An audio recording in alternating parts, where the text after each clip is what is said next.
Un agradecimiento especial a los patrocinadores de estos videos: Nif Olive, Buk Takovich, Arturo Curiel, Joel Carrillo, Enrique Vivas, 141 Maxi, Chris Underwater, Enrique Domínguez, Stroke, Valdemar, Agustín Villalba, Francisco Domínguez, José Escarpeta, Derfo95, Ashley Scarlett, Mifa, Robespierre 420, Matías Buno, Naye Kaelum, Alejandro Ramírez, Avi Ugalde, Rodrigo Flores, Dave Sipet, Enrique Corona, Dark Polom, Osvaldo Núñez, Agustín Reyes y Furch 135. De igual manera, gracias a los superchats de Frinelucho, Beto 16, Fernando Quirós, Pablo Domínguez y no dejando de mencionar el supergracias de Barbarella Álvarez Pérez. Si tú también quieres apoyar el canal de tu tío el Batsy, además de tu comentario y tu like, recuerda que también puedes suscribirte a los miembros del canal desde 20 pesitos o, si así lo prefieres, hacer una donación mediante PayPal, el cual te dejaré en la descripción de este video. Espero que disfrutes la siguiente narración.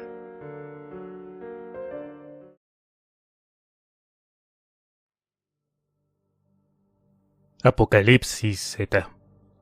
La ira de los justos. De Manel Loreiro. Capítulo 1. Como casi todas las cosas, empezó por puro azar. Aquel pedazo del océano Atlántico llevaba muchos meses sin ser testigos de nada excepcional. Durante el último año y medio, tan solo un par de ballenas y algo de basura flotante habían cruzado por aquel espacio de mar, situado en un punto intermedio entre América y Europa, aunque jamás había situado o estado situado en las principales rutas de transporte marítimo. La ausencia humana era más acusada que nunca. Ni un solo barco, ni una vela o columna de humo que se vislumbraba en el horizonte. Nada. Era como si el ser humano hubiera desaparecido de la faz de la Tierra, y pensándolo bien, eso era exactamente lo que había ocurrido. O casi. Pero en aquel punto perdido en medio del mar, no había nada ni nadie a quien aquello le importara, o que al menos pudiera reflexionar sobre ello. Y sin embargo, allí continuaban pasando cosas. Al principio fue un pequeño aumento de temperatura, apenas unos 4 o 5 grados. El sol de agosto había estado calentando la superficie del agua durante varios días seguidos, provocando una evaporación invisible pero constante. Todas aquellas toneladas de vapor de agua habían ido ascendiendo rápidamente a la atmósfera, tan rápido que a medida que subían se enfriaban a toda velocidad, transformándose en una densa capa de nubes.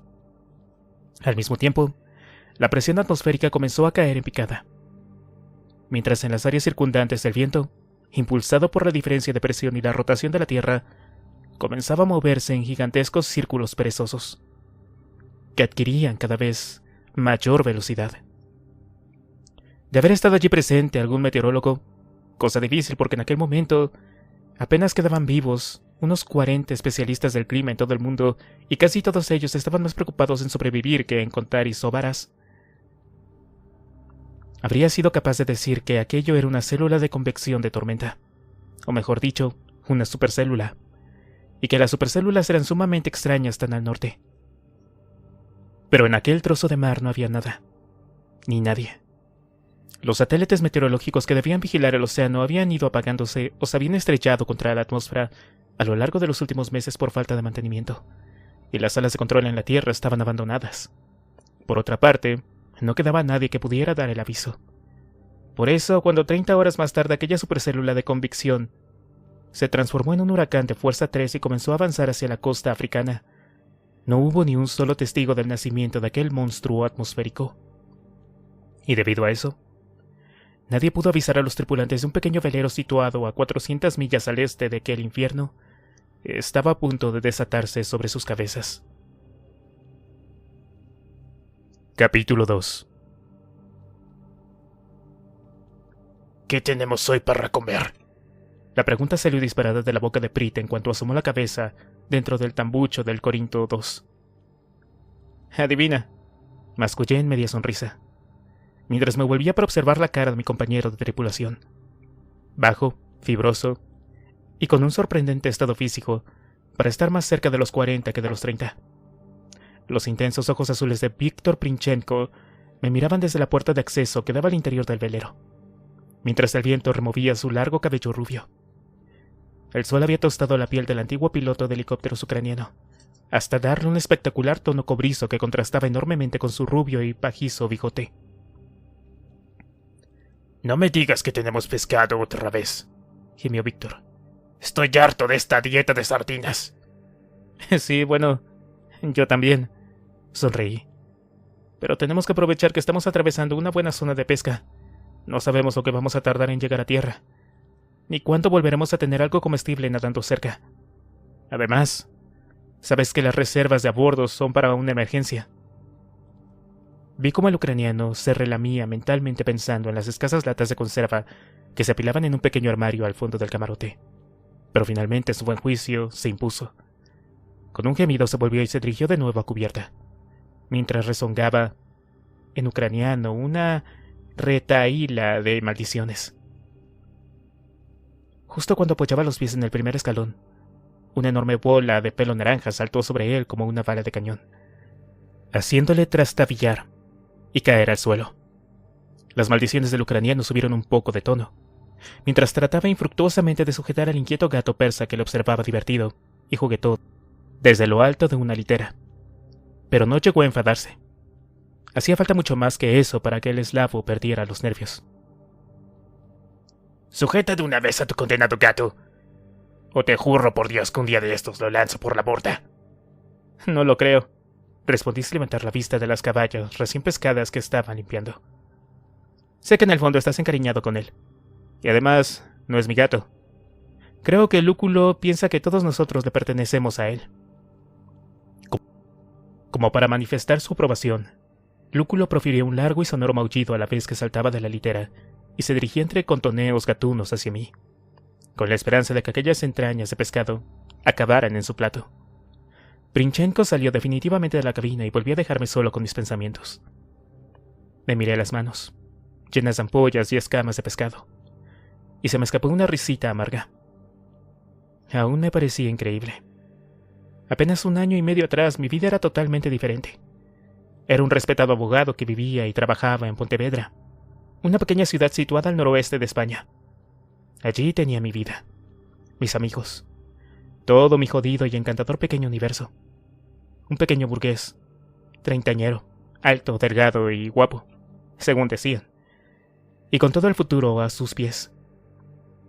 Un fruto brillante del árbol del baby boom, nacido con una flor en el culo, como acostumbraban a decir en mi familia. Es cierto que mi pequeño universo también tenía sus goteras. Mi mujer se había matado en un estúpido accidente de tráfico. Unos meses antes de la pandemia, y a mí me habían llevado mucho tiempo remontar el profundo hoyo negro de la maldita depresión en el que me había enterrado, sin saber muy bien el cómo. Cuando el apocalipsis se desató, yo estaba empezando a recuperar el paso después de un año desastroso, en el que la desesperación me había apretado tanto el cuello que había abandonado casi por completo el trabajo, los amigos y la familia, atenazado por la culpa y una pena inextinguible. ¿Por qué diablos dejé que me condujera a ella? Qué semejante noche de perros. Durante aquellos meses alcohólicos y borrosos, había visto tantas veces el fondo de la botella que había llegado al punto de desear ver el fondo del cañón de una escopeta de cerca. Sería fácil, rápido, y si se hacía bien, indoloro. Y justo entonces llegó Lúculo. Aquel pequeño gato persa de color naranja fue un regalo de mi hermana, preocupada por mi descenso a los infiernos. ¿Qué demonios habría sido de ella? ¿Dónde puñetas estará? Y sin duda, con aquel regalo había acertado, pues la necesidad de cuidados de aquel gatito me permitió olvidarme de mi autocompasión y salir adelante. Pero esta es una historia demasiado vieja. Lo cierto es que los problemas de todo el mundo quedaron empequeñecidos durante aquellas navidades de hacía 1 año y medio, hacia las puertas del infierno, cuando estas mismas abrieron en Dagestán.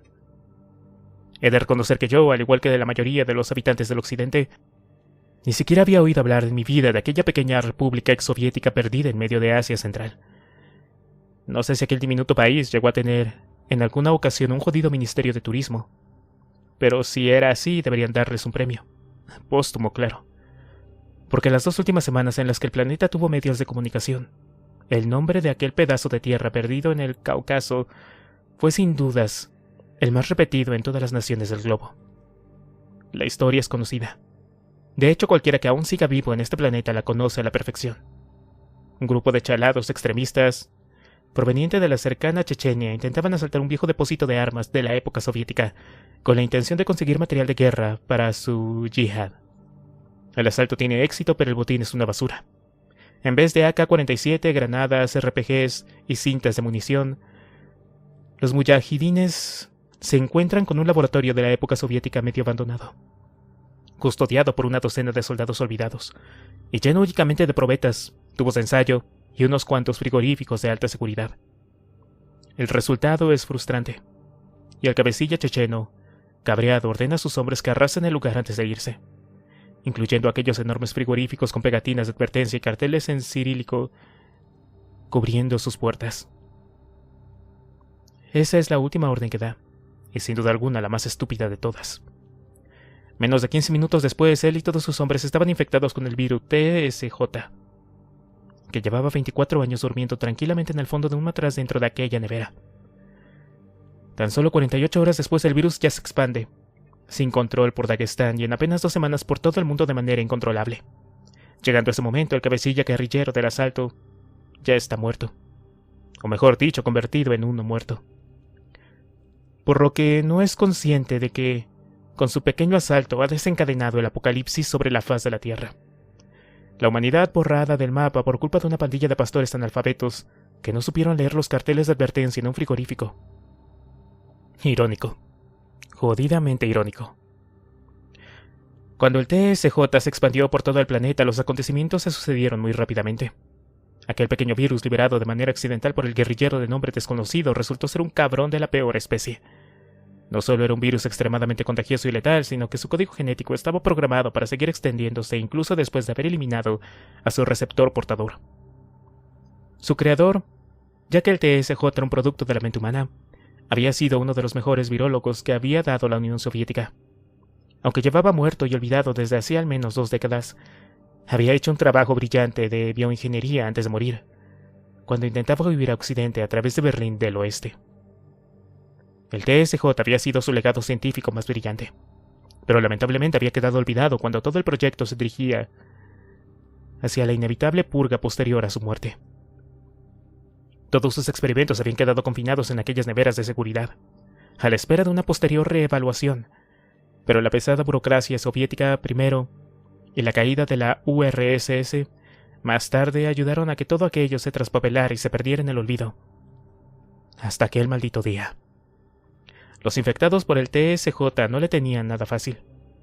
Primero morían entre violentas convulsiones y terribles dolores, de una virulencia similar a la del ébola, para levantarse horas más tarde, cuando ya estaban clínicamente muertos, convertidos en una especie de sonámbulos agresivos que atacaban a todo ser vivo que se cruzara por su camino. No muertos, comenzó a llamarlos la prensa. Hasta que la prensa dejó de existir porque la mayor parte de sus integrantes habían engrosado la legión de infectados que rápidamente estaban ocupando el mundo. A mí todo aquello me pilló como una pesadilla. Cuando quise darme cuenta, estaba envuelto en una de las innumerables evacuaciones ciudadanas que se dieron de forma simultánea, mientras el orden social se resquebrajaba en pedazos y el caos se extendía por todo el mundo como un incendio por una pradera. A los medios de comunicación le siguieron las telecomunicaciones y más tarde, incluso las estructuras de gobierno empezaron a colapsarse. En el plazo de 3 semanas desde la llegada de la infección a España, todo había acabado. Ya no quedaba ningún orden. Ya no quedaba población. De los miles de millones de habitantes que ocupaban el mundo un mes antes, apenas un puñado de supervivientes, unos pocos de miles, correteábamos de aquí para allá intentando sobrevivir. Entre un mar de no muertos, pasivos y no muy inteligentes, pero avasalladores por su número. Estaban en todas partes, sin necesidad de comer o de dormir, y a los supervivientes tan solo nos había quedado una alternativa viable: huir. Sumergí las caballas destripadas en un cubo de agua de mar, pero dejé aparte las entrañas para mi gato, en su cubilete de comida. Lúculo me observaba con atención felina, como preguntándose por qué diablos estaba tardando tanto en servirlo. «Bueno, aquí tiene, señor». Le acaricié el lomo mientras se abalanzaba sobre los restos del pescado. «Ya sé que no es whiskas precisamente, pero al menos es algo, chico». Lúculo comenzó a masticar ruidosamente, mezclando chasquidos con gorjeos de satisfacción. Mientras observaba cómo el gato engullía las entrañas, no pude evitar que una ola ácida me subiera a la boca desde el estómago. Me apoyé en un mamparo mientras las náuseas pasaban. Había contemplado la muerte terrible de demasiadas personas durante los últimos meses, y en ocasiones pequeñas cosas cotidianas como aquella me provocaban un enorme malestar. Algo natural si se piensa que antes del apocalipsis, lo más cerca que había estado de un ser muerto habían sido mientras compraba chuletas en el supermercado. Lúculo levantó la vista de su plato y me observó, ligeramente asombrado del color pálido que había tomado mi piel. Juiciosamente decidió no hacer ningún comentario gatuno, y se concentró de nuevo en acabar su ración. Moviéndome trabajosamente en el pequeño espacio de la cabina, me acerqué hasta el baño del Corinto 2. No habíamos tenido tiempo de hacer aguada antes de zarpar, así que el agua dulce a bordo estaba severamente racionada. Habíamos llenado el depósito de servicio que utilizábamos para lavarnos con agua salada extraída directamente del océano. La sal corroía todas las conducciones del buque en pocos meses, pero confiaba en que no tuviéramos que permanecer tanto tiempo a bordo del barco. El resultado de 2 semanas de lavarse con agua salada se veía en nuestro pelo encrespado y en las aureolas de salitre que acartonaban toda nuestra ropa. Me lavé la cara varias veces y me observé en el espejo astillado del lavabo. Desde el otro lado me contemplaba un hombre moreno, de facciones angulosas y con una densa mata de cabello negro. Los ojos profundos y oscuros estaban ligeramente inyectados de sangre producto de la falta de sueño y de largas semanas de estrés. O tal vez debería de decir meses. Mi vida había sido una completa odisea desde el momento en que me vi forzado a abandonar mi ciudad a causa de la expansión de la pandemia. Primero había huido en barco a la cercana ciudad de Vigo, donde se había formado el mayor punto seguro de Galicia, solo para descubrir que aquella era una ciudad arrasada. Tras una serie de peripecias, había entablado amistad entre las ruinas de la ciudad con Víctor Princhenko, un piloto de helicópteros ucraniano contratado para combatir incendios forestales y que se había visto atrapado en Galicia por aquella catástrofe, a miles de kilómetros de su familia y de su hogar. Desde aquel momento, Víctor y yo habíamos sido inseparables. Sin ninguna duda, el hecho de estar juntos nos había salvado la vida en más de una ocasión. Empezamos a actuar como un equipo mientras tratábamos de abrirnos camino a través de las ruinas calcinadas y llenas de no muertos de la ciudad de Vigo, y a continuación, a lo largo de todo nuestro agitado viaje de huida desde la península, que nos llevó finalmente hasta las Islas Canarias.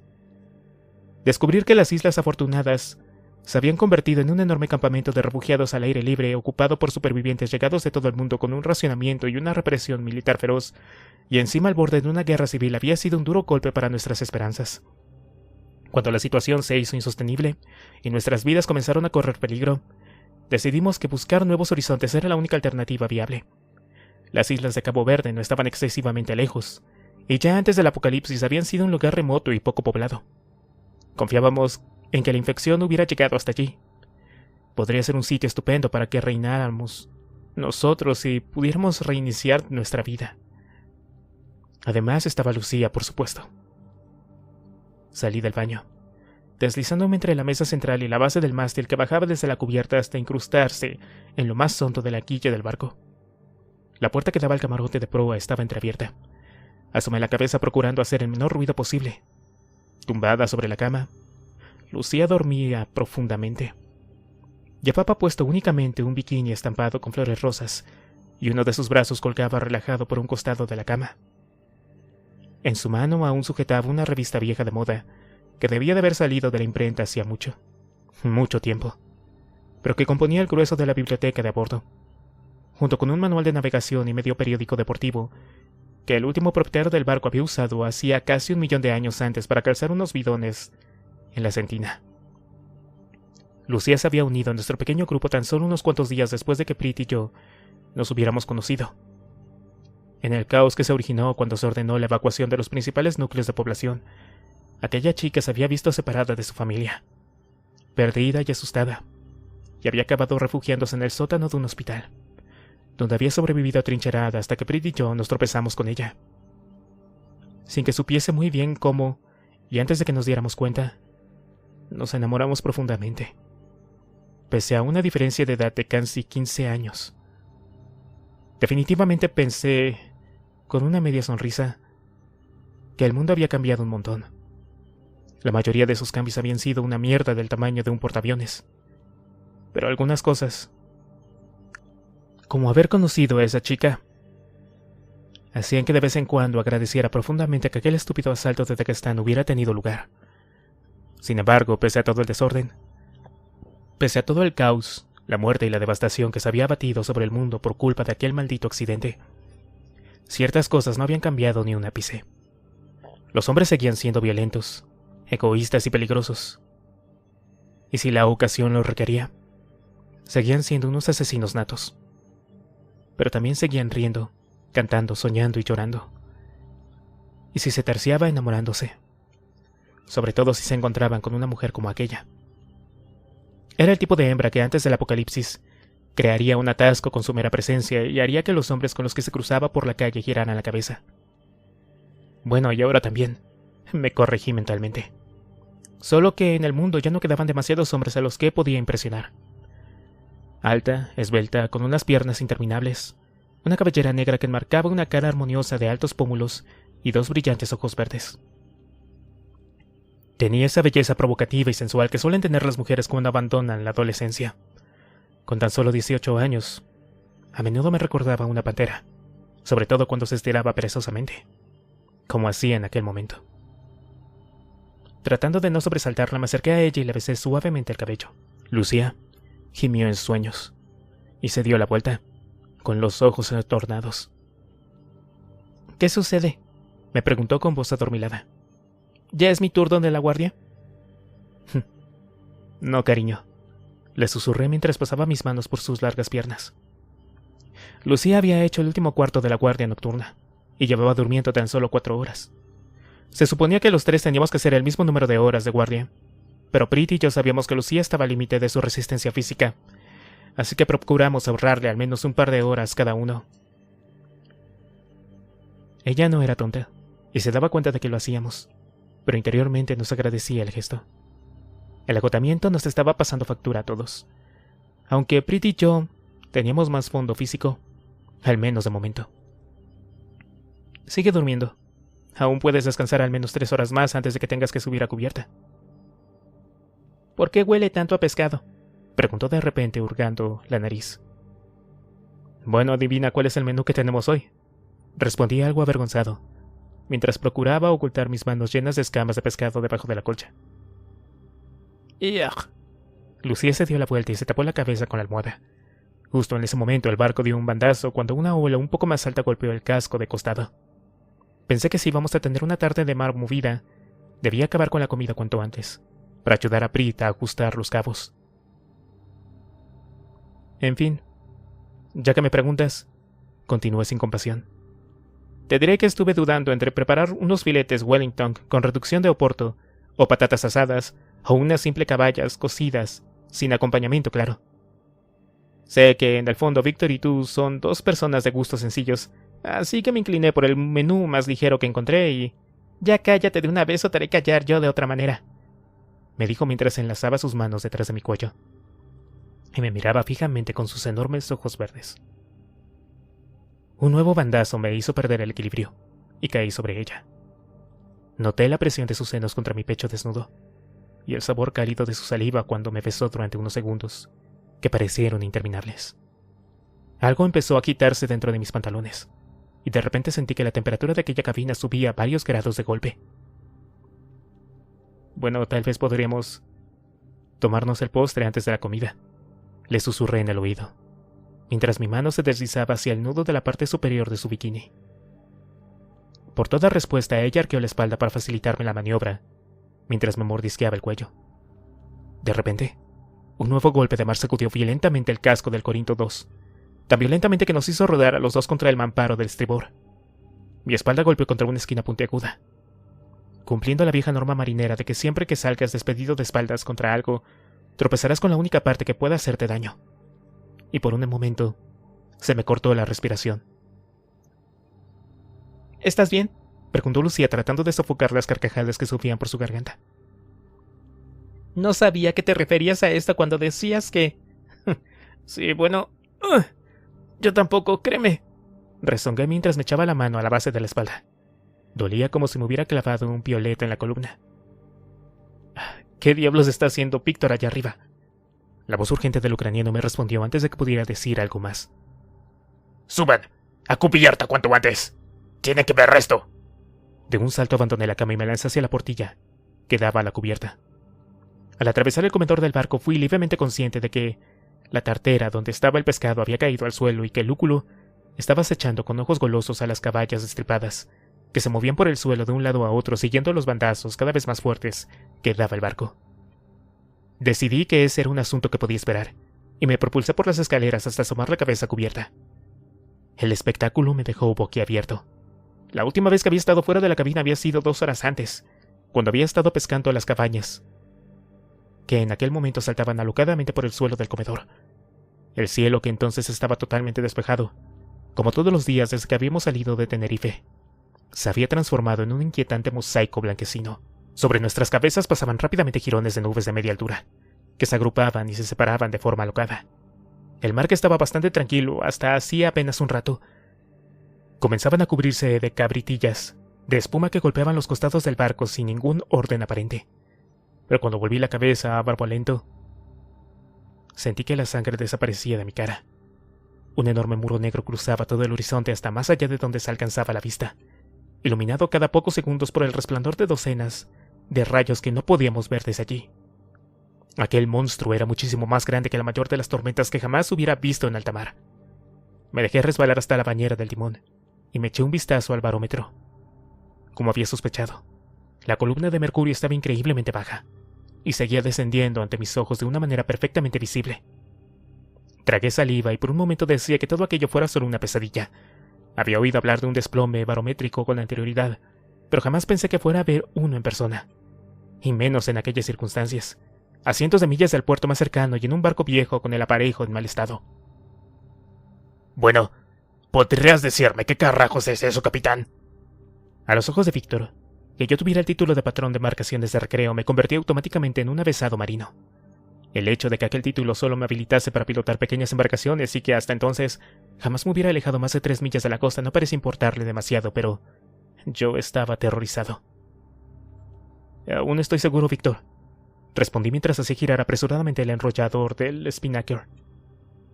Pero si es lo que me temo, podremos estar metidos en un problema muy gordo. ¿Qué tan gordo?, preguntó el ucraniano mientras me ayudaba a recoger la vela. Víctor, esto es grave, le respondí quedamente, mientras le miraba muy serio. Lucía se había asomado por la escotilla y nos escuchaba con los ojos muy abiertos, mientras observaba el muro de nubes que se desplazaba velozmente hacia nosotros. Mira, espero equivocarme, pero si no es así, puede que dentro de menos de 2 horas, todos aquí estamos muertos. Capítulo 3. De haber ocurrido cuando el mundo todavía era un lugar habitado por humanos, aquella supercélula que se desplazaba hacia la costa africana habría sido sometida a un seguimiento exhaustivo por el Centro de Control de Huracanes.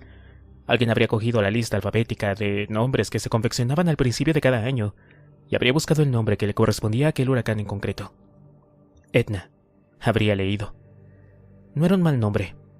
Hacía que el seguimiento fuera más fácil, y además permitía que los informativos de televisión pudieran dramatizar un poco sobre el huracán cuando éste tocara tierra, como si fuera una personalidad errática, destructiva y malvada con voluntad propia, en vez de un cúmulo de bajas presiones. Pero no quedaba nadie que pudiera hacer aquello. Por eso cuando el Etna finalmente tocó tierra a la altura de Casablanca, nadie fue testigo de la devastación que causó en la ciudad, donde arrasó lo poco que quedaba en pie y enterró a miles de no muertos entre las ruinas. Y tampoco hubo nadie que fuera testigo de la furia 10 veces mayor que el Etna desató 200 millas mar dentro. Nadie, excepto 3 personas.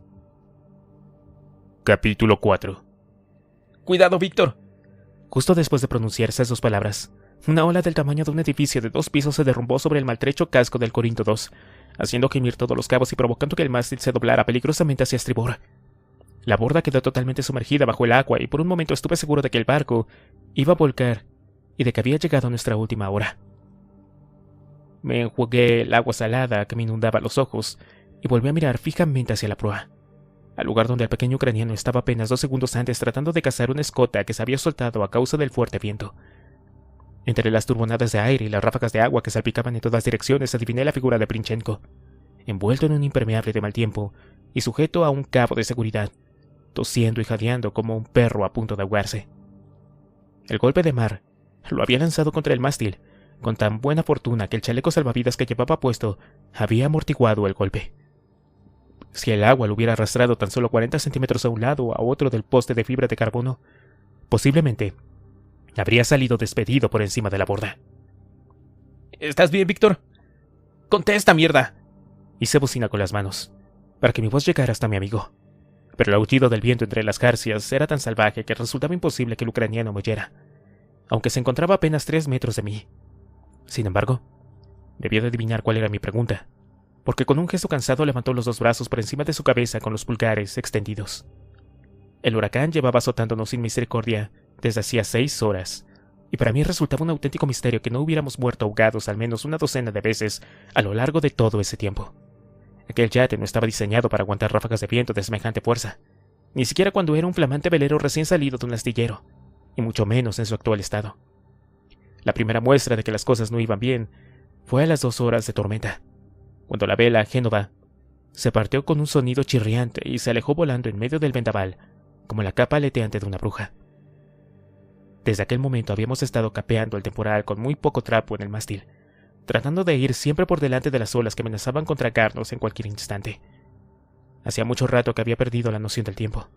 Sentía los brazos agarrotados, tras tantas horas tratando de sujetar el timón. Nuestra única posibilidad de supervivencia pasaba por mantenernos siempre en la dirección del viento y de las olas. El Corinto II se había portado admirablemente, al menos hasta entonces, cabalgando las monstruosas olas cada vez que una de aquellas moles del tamaño de colinas nos alcanzaban por popa. Cuando eso sucedía, el barco comenzaba a trepar lentamente por la superficie abombada del mar hasta llegar a la cima de la ola, coronada por un remolino de espuma de color sucio. En ese momento todo el casco quedaba expuesto a la acción del viento, lo que hacía que el velero avanzara con rapidez hasta llegar al borde de la cresta.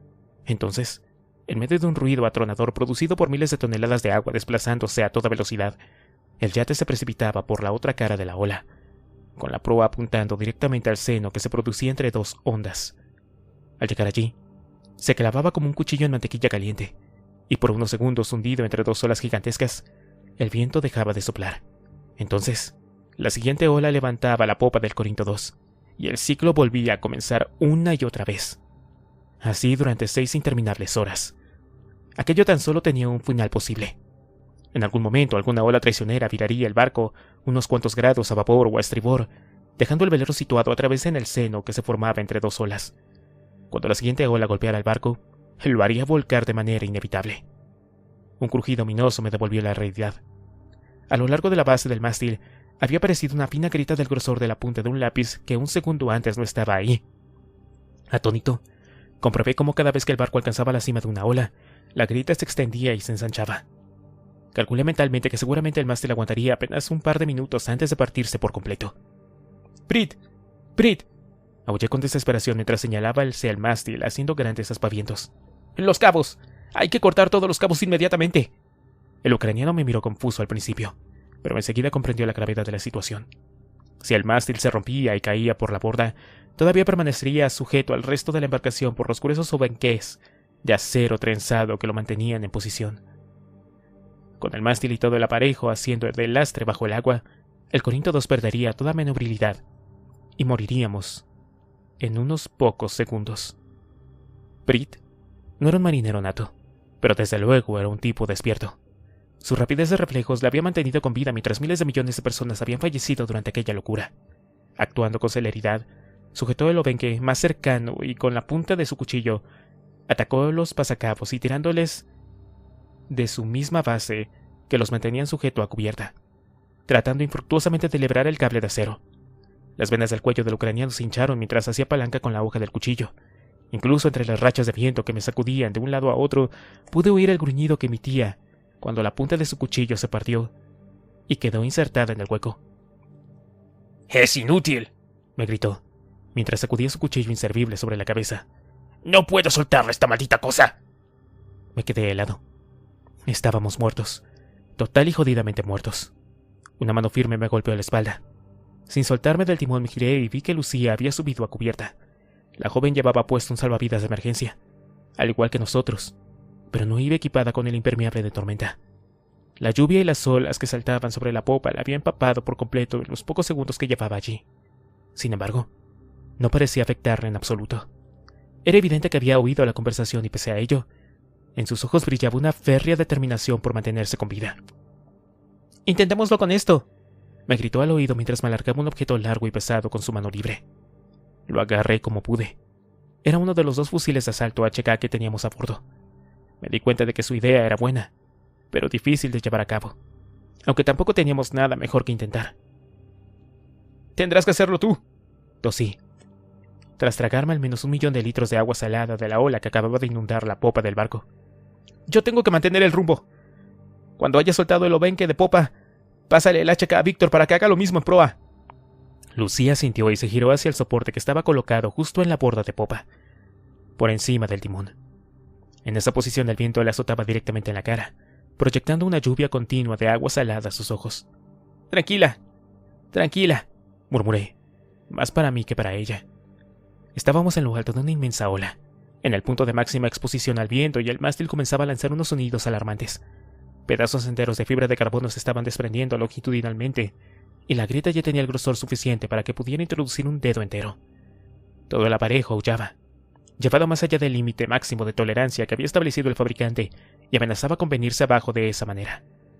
Inminente. El balandro escoró bruscamente mientras cabalgaba a la cima de la ola, atrapado en una ráfaga de especial intensidad y con un rugido que precipitó por la pendiente del agua envuelto en una cascada de espuma. Durante apenas 2 segundos el viento pareció calmarse de golpe. El Corinto 2, atrapado en el hueco producido entre 2 inmensas ondas de más de 30 metros de altura, quedó a cubierto del viento, y por un instante irreal todo volvió a la calma. Pude oír perfectamente el clic-clic que hacían las gotas de agua que caían en la eslinga al golpear de cubierta. Ese momento de calma era lo que Lucía había estado esperando. Con gesto tranquilo se echó el HK al hombro, y durante el tiempo de una inspiración, apuntó al soporte que sujetaba el obenque de popa y apretó el gatillo. El HK en posición automática pareció cobrar vida en las manos de la chica, que a duras penas pudo soportar el potente retroceso del arma.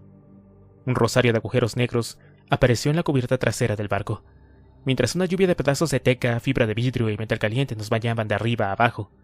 De repente, 2 de las balas impactaron en el punto exacto donde el obenque se sujetaba al casco del velero. Todo sucedió muy rápido. El grueso cable de acero cargado de tensión debido a la enorme fuerza que el viento hacía contra la vela se partió por un lateral como si fuera mantequilla tras el impacto de la bala de 5 milímetros del HK y empezó a deshincharse delante de nuestros ojos. ¡Cuidado! Me dio tiempo de gritar mientras soltaba las manos del timón y empujaba a Lucía al suelo.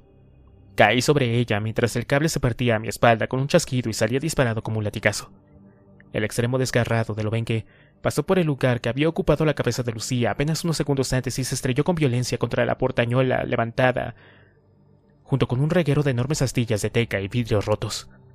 Tras reventar la puerta, el cable se levantó en el aire, sacudiéndose como una cobra enfurecida, y pasó al otro lado del mástil, donde desgarró por parte de la tela de tormenta que llevábamos izada. Solo en ese momento me di cuenta de que Víctor no tenía ninguna posibilidad de cortar el obenque que estaba en proa, pero el propio huracán se encargó de solucionar ese problema. El barco se había vuelto a encaramar en la cresta de una ola, y en ese instante una ráfaga particularmente fuerte nos golpeó por popa. El mástil, ya debilitado tras largas horas de lucha, finalmente se rindió. Con un crujido que me hizo rechinar los dientes, la grita del palo se ensanchó como una boca oscura y finalmente estalló salpicando toda la cubierta con trozos de fibra de carbono. Por un momento fuimos testigos de un espectáculo que pocos marineros han tenido la oportunidad de ver y poder contar más tarde. El mástil del Corinto 2 se elevó en el aire, succionado por la tremenda fuerza del huracán. Con el obenque de proa colgado de un extremo, durante unos 3 o 4 segundos se mantuvo en el aire, a proa del barco. Sujetó a este por el otro obenque, como si fuera una extraña cometa fabricada por un carpintero loco. De repente, con una sacudida, el otro obenque se partió por su extremo y el mástil se alejó en medio de los torbellinos de lluvia hasta caer en el mar, en el seno de 2 gigantescas olas que nos adelantaban por la derecha. Nos habíamos salvado por un pelo, pero la situación no tenía pinta de mejorar. «Será mejor que entres dentro», le aullé por encima del viento. «Aquí arriba no puedes hacer nada». Y una mierda, me espetó Princhenko sin ninguna consideración, mientras me ayudaba a levantarme. Si tengo que ahogarme, quiero que sea al aire libre, y no encerrado dentro de esta bañera. ¡Prit! Apreté los puños tratando de controlarme. Era muy peligroso permanecer encubierta, pero el ucraniano podía ser muy imbécil cuando se empeñaba en algo. ¡Entra de una maldita vez! ¡Es muy peligroso estar encubierta! ¿Estás de coña? Yo no me muevo de aquí. ¡Entra de una maldita vez, ruso imbécil! Ya te he dicho que no. Y soy ucraniano, no ruso. Justo en ese instante, Lucía interrumpió la discusión al asomar la cabeza por la puerta destrozada que daba por el camarote. Tan solo con mirar su cara nos dimos cuenta de que algo iba bastante mal. «Hay 2 palmos de agua dentro de la cabina», dijo quedamente tratando de controlar el miedo. «Nos estamos hundiendo». Perfecto, lo que faltaba, pensé. El viejo casco debía de tener alguna microfisura tras pasarse años flotando al sol en algún puerto deportivo olvidado. En algún momento, tras meses de dilatación y contracción, una burbujita de aire oculta en medio de las 2 láminas del casco había hecho puff y había comenzado a abrirse paso entre la fibra de vidrio. En medio de la tormenta, aquella fisura había decidido hacerse mayor de edad sin previo aviso, y el agua se estaba filtrando por algún punto bajo la línea de flotación. No sabía a qué velocidad, pero en cuestión de minutos, horas o días, el barco estaría irremediablemente condenado. Un barco sin mástil, con una vía de agua de tamaño desconocido y en medio de la peor tormenta que había visto en mi corta experiencia marinera. De puta madre. Fabuloso. ¿Quién necesitaba a los no muertos? Yo solo me estaba bastando para arrastrar a la muerte no solo a mí mismo, sino a todos los que me rodeaban. ¿Es cierto?, preguntó Prit con voz helada. ¿Nos estamos hundiendo? No, mentí. Tan solo es agua que se ha filtrado por los ojos de buey rotos. Pero por si acaso podrías poner a funcionar la bomba de achique. Sí, ya voy, dijo Lucía. Estreché la mano de mi chica por un segundo. En sus ojos pude ver miedo, pero también una serenidad enorme, hija del sufrimiento continuado a lo largo de los últimos meses. Si íbamos a morir, Lucía lo haría con aplomo, mirando a la muerte a los ojos y probablemente escupiéndole la cara. Tenía que contarle a Víctor la verdad. El barco podía irse a pique en cuestión de minutos, y el ucraniano debía saberlo. Me giré hacia él, y antes de poder decir nada, mi viejo compañero adivinó lo que sucedía solo con mirarme a los ojos. No digas nada. Estamos jodidos, ¿verdad? No contesté. Mi mirada se había quedado atrapada en el horizonte, en el horrible revoltijo donde se mezclaba de manera indistinguible el agua y el cielo. Había perdido la noción del tiempo hacía horas, pero debía de ser cerca de medianoche. Las ráfagas de espuma y las olas apenas permitían ver más allá de 100 o 200 metros a través de la oscuridad. Además, el barco se sacudía de tal manera que era casi imposible mantener la vista fija en un punto. Pero por un instante, por un único y miserable instante, creí ver algo a no mucha distancia. Me froté los ojos y traté de localizar de nuevo aquella imagen. Al cabo de un momento, cuando el mar nos hizo cabalgar de nuevo sobre una ola y elevó al Corinto II, a una considerable altura lo vi de nuevo. No había la menor duda. A menos de media milla náutica, a sotavento, brillaba una luz verde. Tal vez nuestra última esperanza. Capítulo 5. Tardé un momento en controlar el ritmo de mi corazón, que de repente se había puesto a latir descontrolablemente. Aquella luz verde solo podía significar una cosa. Era increíble, jodidamente increíble, pero... ¿Qué te pasa?, preguntó Prit. Parece que has visto un fantasma. Dime tú qué ves allí. Señalé el punto del horizonte donde había visto la luz. Dime si ves un destello verde. ¿Un destello verde? ¿De qué rayos estás? ¡Cállate!, interrumpí apremiadamente. Espera un momento. Ahora, allí, ¿lo ves? Perro, ¡Mierda! ¿Qué me has pensado? Eso no es una luz. ¿De dónde diablos está saliendo? Eso solo puede ser la señal de estribor de un buque, respondí entusiasmado. Y por la altura a la que está situada debe de ser un buque bastante grande. ¿Qué tan grande? No lo sé, pero mucho más grande que un yate virrioso como este, contesté girando con cautela el timón, que apenas respondía. ¿Qué vamos a hacer?, intervino Lucía de golpe. Sin hacer ruido, se había asomado por la cabina tras conectar la bomba de achique y sostenía a un empapado y furioso lúculo en su regazo. Había escuchado la conversación y de repente el miedo había dado paso a la esperanza en su cara. De momento, navegar en popada hacia la luz, respondí. Cuando estemos más cerca lanzaremos una bengala de socorro, para que nos localicen, y después tendremos que buscar la manera de pasar de este cascarón medio podrido a ese barco, en medio de una tormenta y sin ahogarnos en el camino. No sabemos quién va en ese barco, observó Princhenko sombrío. Podría ser alguna patrulla enviada desde Tenerife para capturarnos, o incluso un barco lleno de no muertos que lleva meses navegando a la deriva. Un barco lleno de no muertos habría encallado en la costa hace mucho tiempo, repliqué mientras trataba de orientar la proa del Corinto II hacia la luz. Y francamente, Víctor, sería capaz incluso de subirme de nuevo al Sarenki Beach con su tripulación de lunáticos armados y chiflados de medio mundo, con tal de salir de este infierno salado cuanto antes. El ucraniano rió quedamente y asintió con la cabeza. Sabía que en aquel instante nuestra situación era desesperada. Cualquier posibilidad de supervivencia pasaba sin duda por alcanzar aquel misterioso buque de luz verde y subir a él. Lo que sucediera después, ya iríamos solucionándolo por el camino. Pasaron 5 interminables minutos. Cada vez que llegábamos a la cresta de una ola, nuestros ojos barrían el horizonte, tratando de localizar la luz. Durante las primeras olas fue relativamente fácil, pero en los últimos 5 minutos habíamos perdido la referencia por completo. Por un segundo me pregunté si lo habríamos soñado, o si sería una alucinación fruto del estrés. Otra idea mucho más escalofriante llegó enseguida para ocupar su lugar. En medio de aquel vendaval, era muy fácil que derivásemos a menos de 10 metros de aquel misterioso barco sin ni siquiera verlo. Lo peor es que nos podía suceder era ver de golpe la luz roja de babor del buque. Eso indicaría que nos habríamos pasado de largo, y con aquel viento y sin mástil, intentar dar vuelta quedaba completamente descartado.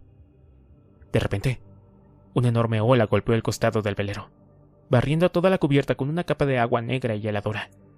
Por un momento el barco pareció quedarse inmóvil en la cima de la siguiente ola, pero cuando comenzó a descender por un costado, lo hizo imprimiendo un giro cada vez más pronunciado. Íbamos a volcar. ¡Prepárense para saltar!, grité con la garganta irritada por la sal y el esfuerzo.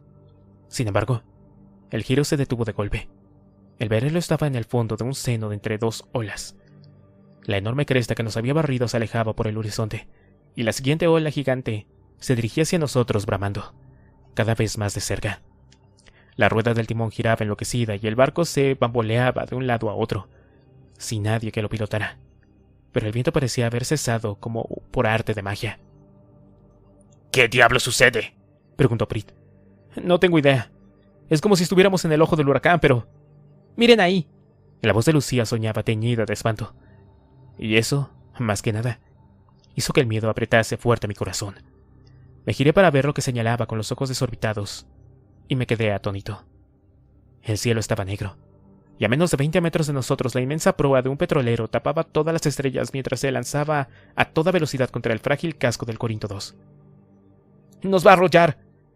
No podíamos hacer nada. El barco estaba al pairo. El motor auxiliar no tenía combustible, y además no teníamos tiempo ni espacio para maniobrar. El petrolero era enorme, uno de esos gigantescos, de más de 350 metros de eslora, tan largo que desde el puente de mando no se puede ver la cubierta de proa en medio de una tormenta, y mucho menos un pequeño barco de no más de 8 metros flotando a la deriva de su trayectoria.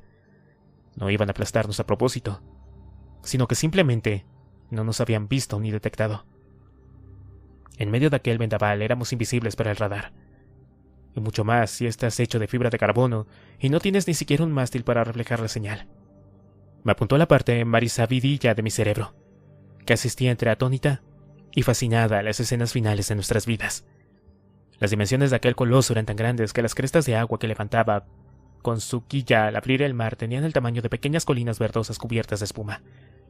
Una de ellas empujó el casco maltratado del Corinto II y lo zarandeó como si fuera una ramita arrojada a la corriente.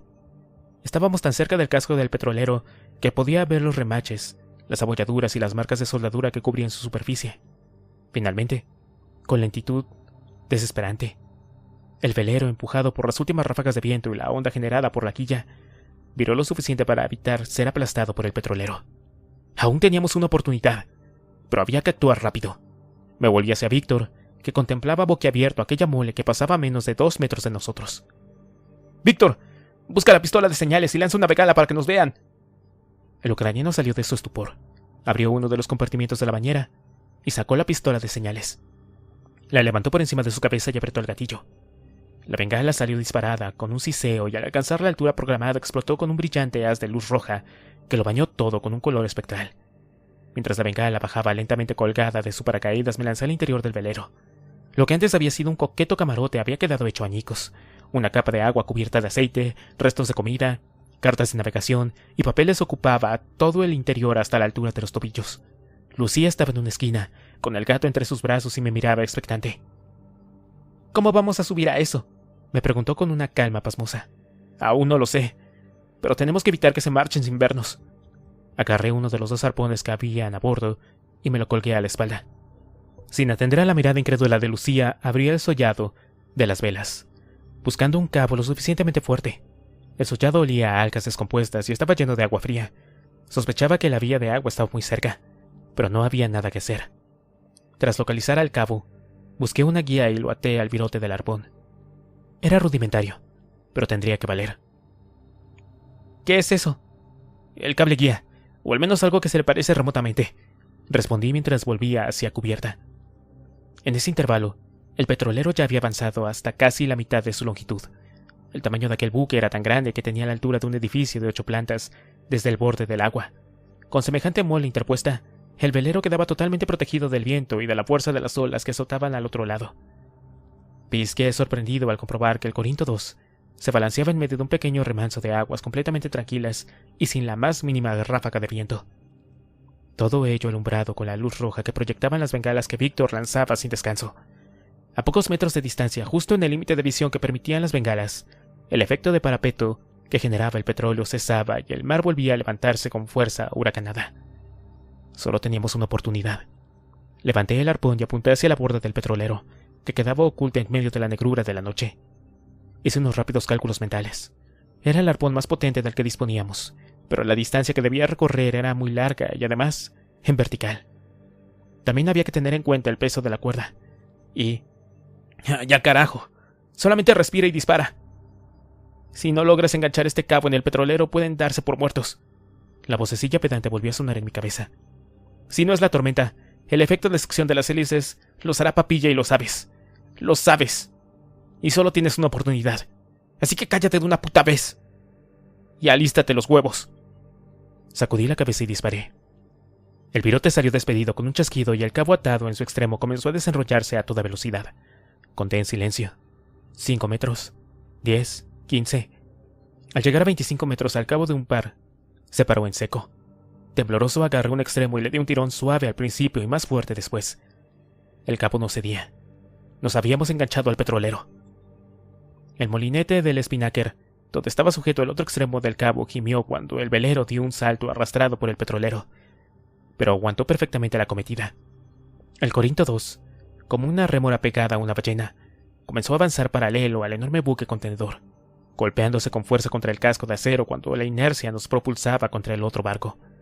Cada uno de aquellos choques arrancaba láminas de fibra de carbono y hacía crujir toda la estructura del velero. Y además, no sabía cómo ni dónde se había enganchado el virote. Aquello no aguantaría mucho. De repente, unos haces de luz bailotaron sobre la cubierta arrasada del velero. Miramos hacia arriba y vimos que desde la borda del petrolero, 4 o 5 linternas apuntaban hacia nosotros. Había mucha distancia y no podíamos oír las conversaciones, pero estoy seguro de que fueran quienes fueran. Los que estuvieran allí arriba tenían que estar preguntándose en aquel momento quién coño éramos nosotros. ¿Y cómo diablos habíamos llegado hasta allí? Simplemente confiaba en que, por lo menos, no se lo pensaran demasiado. Al cabo de un par de interminables minutos, una red de abordaje se desenrolló por el costado del petrolero por permitirnos trepar. Me imaginé el esfuerzo titánico que tenía que haber supuesto transportar aquella pesada red por la cubierta del petrolero, en medio de la tormenta que allá arriba tenía que estar azotando a toda su plenitud. Fueran quienes fueran, tenían interés en que subiéramos a bordo, desde luego. ¡Ya, vamos! ¡Arriba antes de que cambien de opinión!, gritó Víctor resuelto. El ucraniano se aferró a la red de abordaje y comenzó a trepar con la agilidad de un mono, sin mirar atrás. Lucía acomodó a Lúculo entre mis brazos y tras plantarme un alegre beso en la boca, se agarró a su vez a la red y siguió a Princhenko. Me quedé en la cubierta del velero, con una sensación extraña en el estómago. La última vez que me había subido a un barco desconocido había sido en el puerto de Vigo, muchos meses atrás, y la experiencia no había sido muy gratificante. Al menos espero que esta vez no me encañone en nada más tocar cubierta, pensé, mientras metía el lúculo dentro de la parte superior de mi impermeable. Y ajustaba bien los cierres. Mi gato rebulló dentro de aquel improvisado saco hasta encontrar una abertura por donde asomar la cabeza, justo al lado de mi cuello. Con una última mirada me despedí del velero y comencé a trepar por la red de abordaje, envuelto en una penetrante y espesa nube de aromas a pelo de gato mojado. No fue hasta muchas horas más tarde cuando me di cuenta de que habíamos dejado todo nuestro equipaje a bordo del pequeño balandro. Daba igual. Gateando como un Spider-Man de tercera por aquella red de abordaje, tampoco es que hubiéramos podido llevar muchas cosas conmigo. Cuando finalmente llegué a la borda del petrolero, sucedieron varias cosas simultáneamente. La primera fue que el viento me golpeó con tal fuerza que casi me caí de espaldas en una pirueta que hubiera sido mortal de necesidad. La segunda fue que en un par de brazos fuertes me agarraban y me subían a bordo mientras otras manos me cubrían la espalda con una manta, protegiéndome de la lluvia. Y la tercera, y más sorprendente, fue ver cómo un elegante oficial de aspecto nórdico y con una impecable sonrisa esmaltada se acercaba a mí y me tendía la mano. «Son ustedes los peces más raros que jamás he visto en mi vida, se los aseguro», me dijo en un inglés correcto y académico, con un acento que no fui capaz de identificar. «Permítanme que les dé la bienvenida a bordo». «Dígame, ¿cuál es el nombre de este barco? ¿Dónde estamos?» El oficial hizo un gesto amplio con su mano, abarcando toda la superficie del petrolero, mientras la cortina de lluvia nos empapaba sin cesar. «Bienvenidos a bordo», dijo con una sonrisa. «Bienvenidos al Ítaca». Capítulo 6. Cuando el Etna tocó tierra al sur de Marruecos, empezó a perder fuerza rápidamente. Los violentos vientos huracanados se transformaron en ráfagas fuertes al principio y en una suave brisa al cabo de 24 horas. Las nubes, por su parte, después de haber descargado un diluvio sobre el océano, se hicieron jirones nada más llegar a la costa y el sol de agosto volvió a caer a plomo sobre la superficie del mar. Menos de 48 horas después de que Etna golpeara la costa, se había transformado en una inofensiva borrasca que cruzaba el estrecho de Gibraltar en dirección al Mediterráneo central. Nosotros, por supuesto, no vimos nada de esto. Cuando desperté, mi primera reacción fue aferrar el HK que descansaba al lado de mi cama. Estaba en un camarote desconocido, pintado de azul claro, y por la portilla abierta entraba un luminoso chorro de luz. Mis dedos palparon en vano durante un rato hasta que las brumas de mi cabeza se despejaron un poco. El HK no estaba allí, naturalmente. Se había quedado a bordo del velero, que seguramente a esas horas ya estaría en el fondo del mar, hundido por la tormenta. Me incorporé rápidamente y al momento lamenté haberlo hecho. Cada músculo de mis brazos y de mi espalda explotaban de dolor, a causa de las agujetas. Hasta mi cuello estaba totalmente acalambrado, y cuando quise coger una botella de agua de la mesilla colocada al lado de la cama, tuve que hacer acopio de toda mi fuerza de voluntad para mirar en la dirección correcta. Bebí con ansiedad unos instantes, y al acabar, eructé discretamente, satisfecho. Pasé la mirada por aquel camarote. Era un cuarto sencillo, de apenas 3 metros cuadrados, con un pequeño armario situado justo al lado de la puerta, a lo largo de una de las paredes, mientras que en la otra se encontraba la cama que ocupaba. En la pared opuesta a la puerta se abría el ojo de buey, por donde entraba una luz cálida, demasiado cálida, y apacible, para ser de una tormenta. Aquello respondía más o menos a una de las preguntas que tenía en la cabeza. Sin duda llevaba durmiendo mucho tiempo, posiblemente más de 12 horas, a juzgar por el aspecto del cielo que se veía desde la cama. No era de extrañar, dado el agotamiento extremo con el que habíamos subido a bordo del petrolero. Recordaba vagamente que 2 corpulentos marineros me habían llevado casi en volandas hasta aquel cuarto, y cuando Lucía me había ayudado a desvestirme y a meterme en la cama antes de acostarse ella misma en un colchón sobre el suelo, esa era la respuesta a mi otra pregunta. Efectivamente, justo a mi lado, pero un poco más abajo, estaba durmiendo apaciblemente Lucía, con lúculo apoyado de forma desmandejada en su almohada y sumido también en un profundo sueño. No me dio tiempo de preguntarme dónde estaba Víctor, porque un sonoro ronquido me indicó que el ucraniano dormía relajadamente en la litera superior de lo que yo había tomado equivocadamente por una cama. Brinchenko tenía que estar agotado, tanto como yo, cuando subimos a bordo, pero se había negado a acostarse hasta estar seguro de que Lucía y yo estábamos completamente secos y calientes, y que no había ningún peligro inminente acechando en el horizonte. Nuestro ángel de la guardia rubio. Con un gesto de dolor saqué las piernas de la cama, procurando no pisar a Lucía, y me levanté. Los pinchazos de las agujetas estuvieron a punto de hacerme desistir, pero la curiosidad se impuso. Apoyados sobre los cajones del armario había unos cuantos monos amarillos, muy similares a los que lleva el personal de las plataformas petrolíferas. Como no vi ni el menor rastro de mi ropa, escogí uno de aquellos monos que me quedara bien y me lo puse. En el mismo armario encontré 3 pares de botas marineras. Calculé que eran más o menos de nuestra talla, así que supuse que alguien debía de haberlas dejado allí, aposta, para que las usáramos. Una vez vestido y calzado me acerqué hasta la puerta sin hacer ruido. Tan solo Lúculo se despertó. Me observó un instante y tras concluir que no merecía la pena interrumpir aquel apacible sueño por seguir a su amo, volvió a enroscarse sobre sí mismo, satisfecho. Al llegar a la puerta maldije por lo bajo. Caí en la cuenta de que lo más probable era que estuviéramos encerrados. Si tenían el más mínimo sentido de la prudencia, nos mantendrían allí dentro durante un periodo de cuarentena lo suficientemente largo, hasta asegurarse de que ninguno de nosotros era portador del virus, que había transformado a casi toda la humanidad en muertos ambulantes. Si de eso algo estaba seguro, era de que solo los más hábiles, los más afortunados y los más prudentes habían sobrevivido al infierno, y aquella gente no tenía pinta de haber nacido ayer. De todas formas tenía que intentarlo. Alargué la mano hacia el pomo y traté de girarlo. Con un suave clic, el cerrojo se abrió y la puerta giró con suavidad sobre sus goznes. Me quedé atónito. La puerta estaba abierta. ¡Abierta! Casi sin creérmelo asomé la cabeza. Era un pasillo largo, con el techo cubierto de tuberías de distintos colores, grosores y formas que se serpenteaban de forma caótica a lo largo del corredor hasta donde alcanzaba la vista.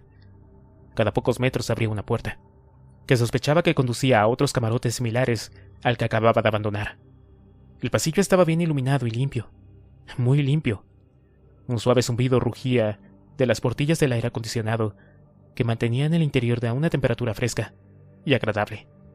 Si no hubiera sido por la ausencia de moqueta y porque las puertas eran de metal reforzado, podría haber pensado que estaba en el interior de un hotel. Mientras avanzaba por el pasillo, una sensación de malestar creciente me atenazaba. Aquello no era normal. Ni cerraduras, ni guardias irascibles, ni nadie que nos amenazara con un arma. Era demasiado bonito para ser verdad. Aquella situación era tan extraña que mantenía todo mi cuerpo en tensión, dispuesto a enfrentarme a lo que fuera que pudiera encontrar. Por eso, cuando se abrió una puerta de golpe y apareció un camarero empujando un carrito, me sobresalté tan bruscamente que casi nos dio un infarto a los dos. ¿Quién eres? ¿Dónde está todo el mundo? Fue lo único que acerté a balbucear cuando el corazón dejó de amenazar con salirse por la boca. Signore, non pazza niente. Sia al sicuri, me respondió aquel marinero. Un hombre de mediana edad, de pelo corto y con un lustroso bigote negro, mientras él también trataba de recuperar el resuello. È a bordo del Tachak. Ricorda. Me hablaba en italiano, o al menos eso me parecía aquella lengua, aunque podía ser corso, o napolitano, o vete a saber qué. Traté de rescatar el poco italiano que sabía, y que había aprendido en un maravilloso y alcohólico año de Erasmus en Bolonia, mucho tiempo atrás. Pero o bien mi acento no era el correcto o mi vocabulario estaba demasiado oxidado, porque no conseguí que aquel hombrecillo me entendiera. Mi salto al castellano, al portugués y al inglés no fue mucho más afortunado. Desalentado y cuando ya pensaba que tendría que lanzarme a mi chapucero alemán o a mi aún más chapucero ruso, gentileza de Víctor, idioma en el que, por otra parte, tan solo sabía decir una ristra de palabras malsonantes relacionadas con el sexo y el alcohol, otra persona apareció inopinadamente a mis espaldas. Veo que ya ha conocido a Enzo, dijo en inglés, con ese leve acento que no era capaz de identificar. Me giré y vi que la voz era del mismo oficial alto y rubio que nos había dado la bienvenida a la noche del huracán. Impecable y atildado, con un uniforme de marina mercante que le sentaba como un guante, reforzaba aún más la sensación de irrealidad que me envolvía. Casi podía esperar que de un momento a otro aquel oficial me invitara al baile de gala en la mesa del capitán. Mi nombre es Strangard. Gunnar Strangard. Soy el segundo oficial de este barco, que es bastante más grande que el que ustedes traían, si me permite la observación. Se presentó mientras extendía su mano pulcra y con las uñas bien recortadas. Me presenté a mi vez. Mientras nos saludábamos me sentía avergonzado, al comprobar el contraste entre las saciadas extremidades del oficial y mis propias manos, manchadas de grasa de motor, pescado y Dios sabe qué otras cosas, con las uñas rotas y ennegrecidas tras muchos meses de supervivencia. Enzo les llevará el desayuno precisamente ahora, señaló hacia el carrito que empujaba el camarero. El médico dijo que 18 horas de sueño deberían ser suficientes, así que pensábamos despertarlos. Si prefiere volver a su camarote para reunirse con sus amigos, no hay ningún problema. Pero el capitán me pide que le transmita su invitación para desayunar con nosotros en la cámara de oficiales. Me quedé en silencio por un instante, al observar mi cara de estupefacción. Sí, no tiene usted ningún problema en ello, por supuesto. Sí, claro, en absoluto, tartamudeé desconcertado. Después de meses de brutalidad, violencia, amenazas, hambre y penuria, me parecía estar viviendo un sueño. Cuanto más cortés y educada se mostraba aquella gente conmigo, más atónito me sentía yo. Sí, claro, será un auténtico placer, créame. Tras despedirnos de Enzo y de su aromático carrito, seguí al oficial por el laberíntico interior del buque. ¿Quiénes son ustedes? ¿A dónde vamos y qué buque es este? Las preguntas se me amontonaban en la boca, mientras subíamos un tramo de escaleras y cruzábamos otro largo pasillo. A las primeras preguntas prefiero que se las responda el capitán, si no le importa, contestó el oficial, que por su nombre y acento, sin duda era sueco o noruego. En cuanto a este barco, está usted en el Ítaca, un superpetrolero de 800.000 toneladas de arqueo. Antes del día del juicio pertenecía a una corporación griega. Ahora, evidentemente, añadió con una sonrisa luminosa, pertenece al AC. Justo cuando iba a preguntarle qué diablos era el AC, el oficial Strangard abrió una puerta y entramos en un cuarto limpio, amplio, luminoso, con una larga mesa corrida donde se hallaba media docena de oficiales del barco tomando café, que se quedaron en silencio al vernos entrar. Detrás de ellos abría un amplio ventanal desde el que se veía la longitud del petrolero. Me quedé un instante fascinado por aquella vista. Aquel coloso tenía una longitud enorme, con toda seguridad por encima de los 150 metros, y la proa rielaba en la distancia envuelta en un jirón de bruma. Un marinero pedaleaba tranquilamente en bicicleta por la pasarela de cubierta, entre los inmensos tubos retorcidos que comunicaban los tanques del buque. «Es una vista impresionante, ¿no es cierto?», dijo una voz a mi espalda. Su dueño era un hombre de unos 50 años, de estatura normal y de complexión gruesa, con una recortada perilla blanca en medio de una cara más bien redonda, que hacía juego con unos luminosos ojos azules, algo velados por la edad. «Soy el capitán Burley. Me alegra que haya decidido acompañarlos en el desayuno», farfullé algo ininteligible, como respuesta mientras me sentaba. De reojo vi que entraba un marinero en el cuarto, detrás de otro camarero. De la cintura del marinero colgaba una pesada pistola que golpeteaba a su muslo al andar. En sus manos llevaba una tira de papel y un bote con un líquido ambarino. «Antes de nada, tenemos que cumplir un pequeño trámite que espero que no le moleste», continuó el capitán sentándose a su vez. «Por favor, necesitamos que escupa en esa tira de papel». Me quedé atónito, inmóvil, pensando que no había oído bien. Sin embargo, el marinero de la pistola se puso a mi lado y colocó la tira de papel sobre la mesa, justo delante de mí. No era cuestión de ofender a mis anfitriones. Además, sospechaba que aquella pistola no era de adorno, y que si no escupía la cortesía de la que había disfrutado hasta entonces, se acabaría muy rápido. Sintiéndome un poco idiota, escupí con suavidad sobre la tira de papel.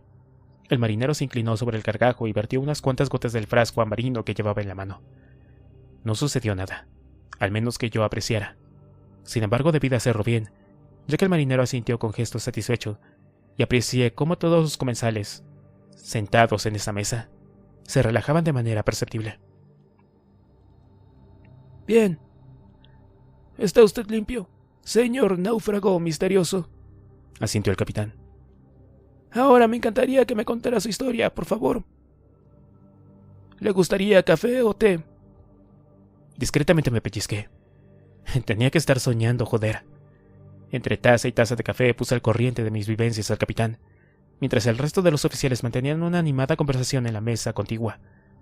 Le conté mi huida de Europa en medio de un mar de no muertos, cómo había llegado a las Canarias y cómo, a causa del hacinamiento y las malas condiciones de vida, habíamos decidido salir de allí rumbo a Cabo Verde.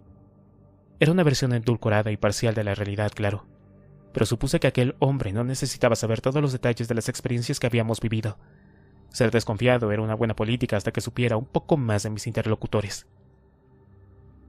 Bueno, y ahora creo que es mi turno de preguntar. Sonreí, tratando de parecer más seguro de lo que realmente estaba. ¿A quién debemos que darle las gracias por habernos salvado la vida? A nuestro Señor Jesucristo, naturalmente, respondió con una expresión totalmente seria el capitán Burley, mientras nos levantábamos y nos acercábamos a la mesa de suboficiales. Él fue quien nos puso en su camino. Todo lo que acontece en la tierra es obra suya y el hecho de habernos cruzado en medio de una tormenta no es más que una señal divina. Alabado sea su nombre por siempre. Amén. Un coro de amén resonó alrededor de la mesa. Incluso el simpático oficial sueco, o noruego, Strangard, había secundado el respoplo, serio y circunspecto. Me quedé un tanto perplejo. No me esperaba tal muestra de fervor religioso. Sí, claro, por supuesto. ¿Y a quién ha puesto Dios en mi camino? Quiero decir, ¿quiénes son ustedes exactamente? Formamos parte de AC y estamos cruzando el Atlántico desde la República Cristiana de Gulfport, Mississippi.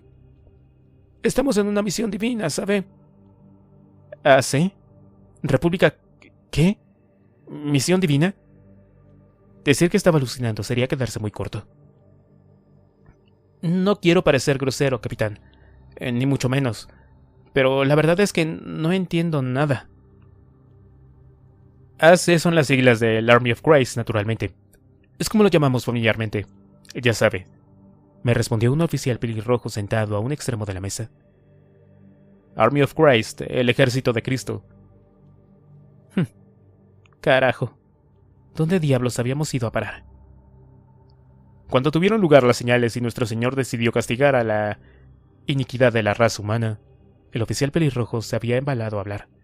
Todos los pecadores, impuros, hedonistas y paganos fueron castigados por la ira del Señor.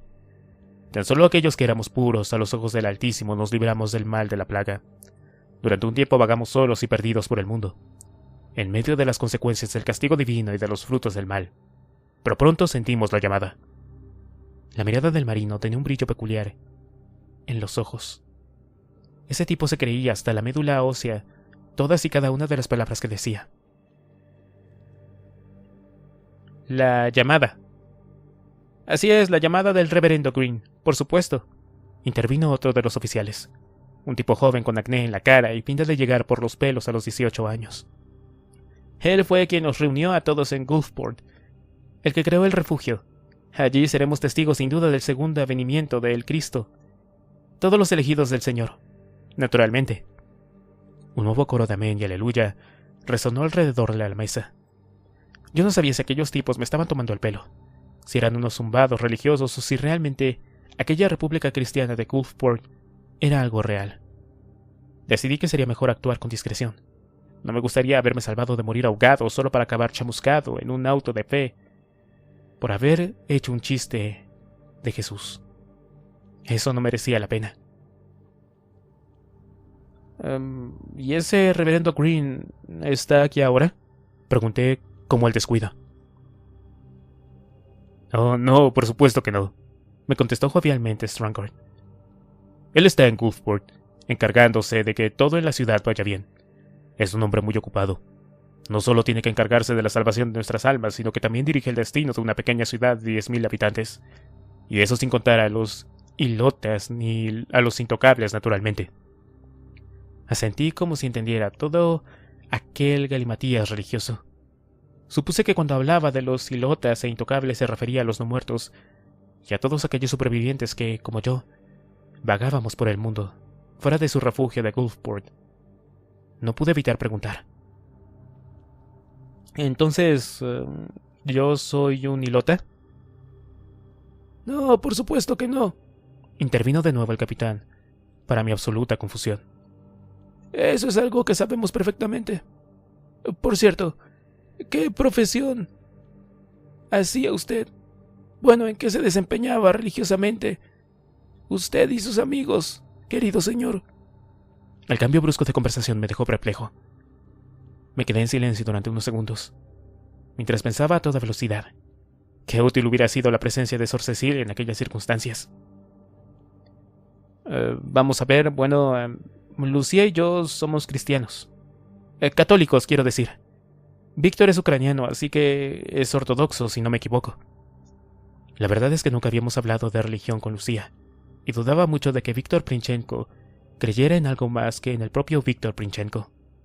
Pero aquel no era momento para dar muestras de flaqueza religiosa, así que me lancé con una mentira desorbitada.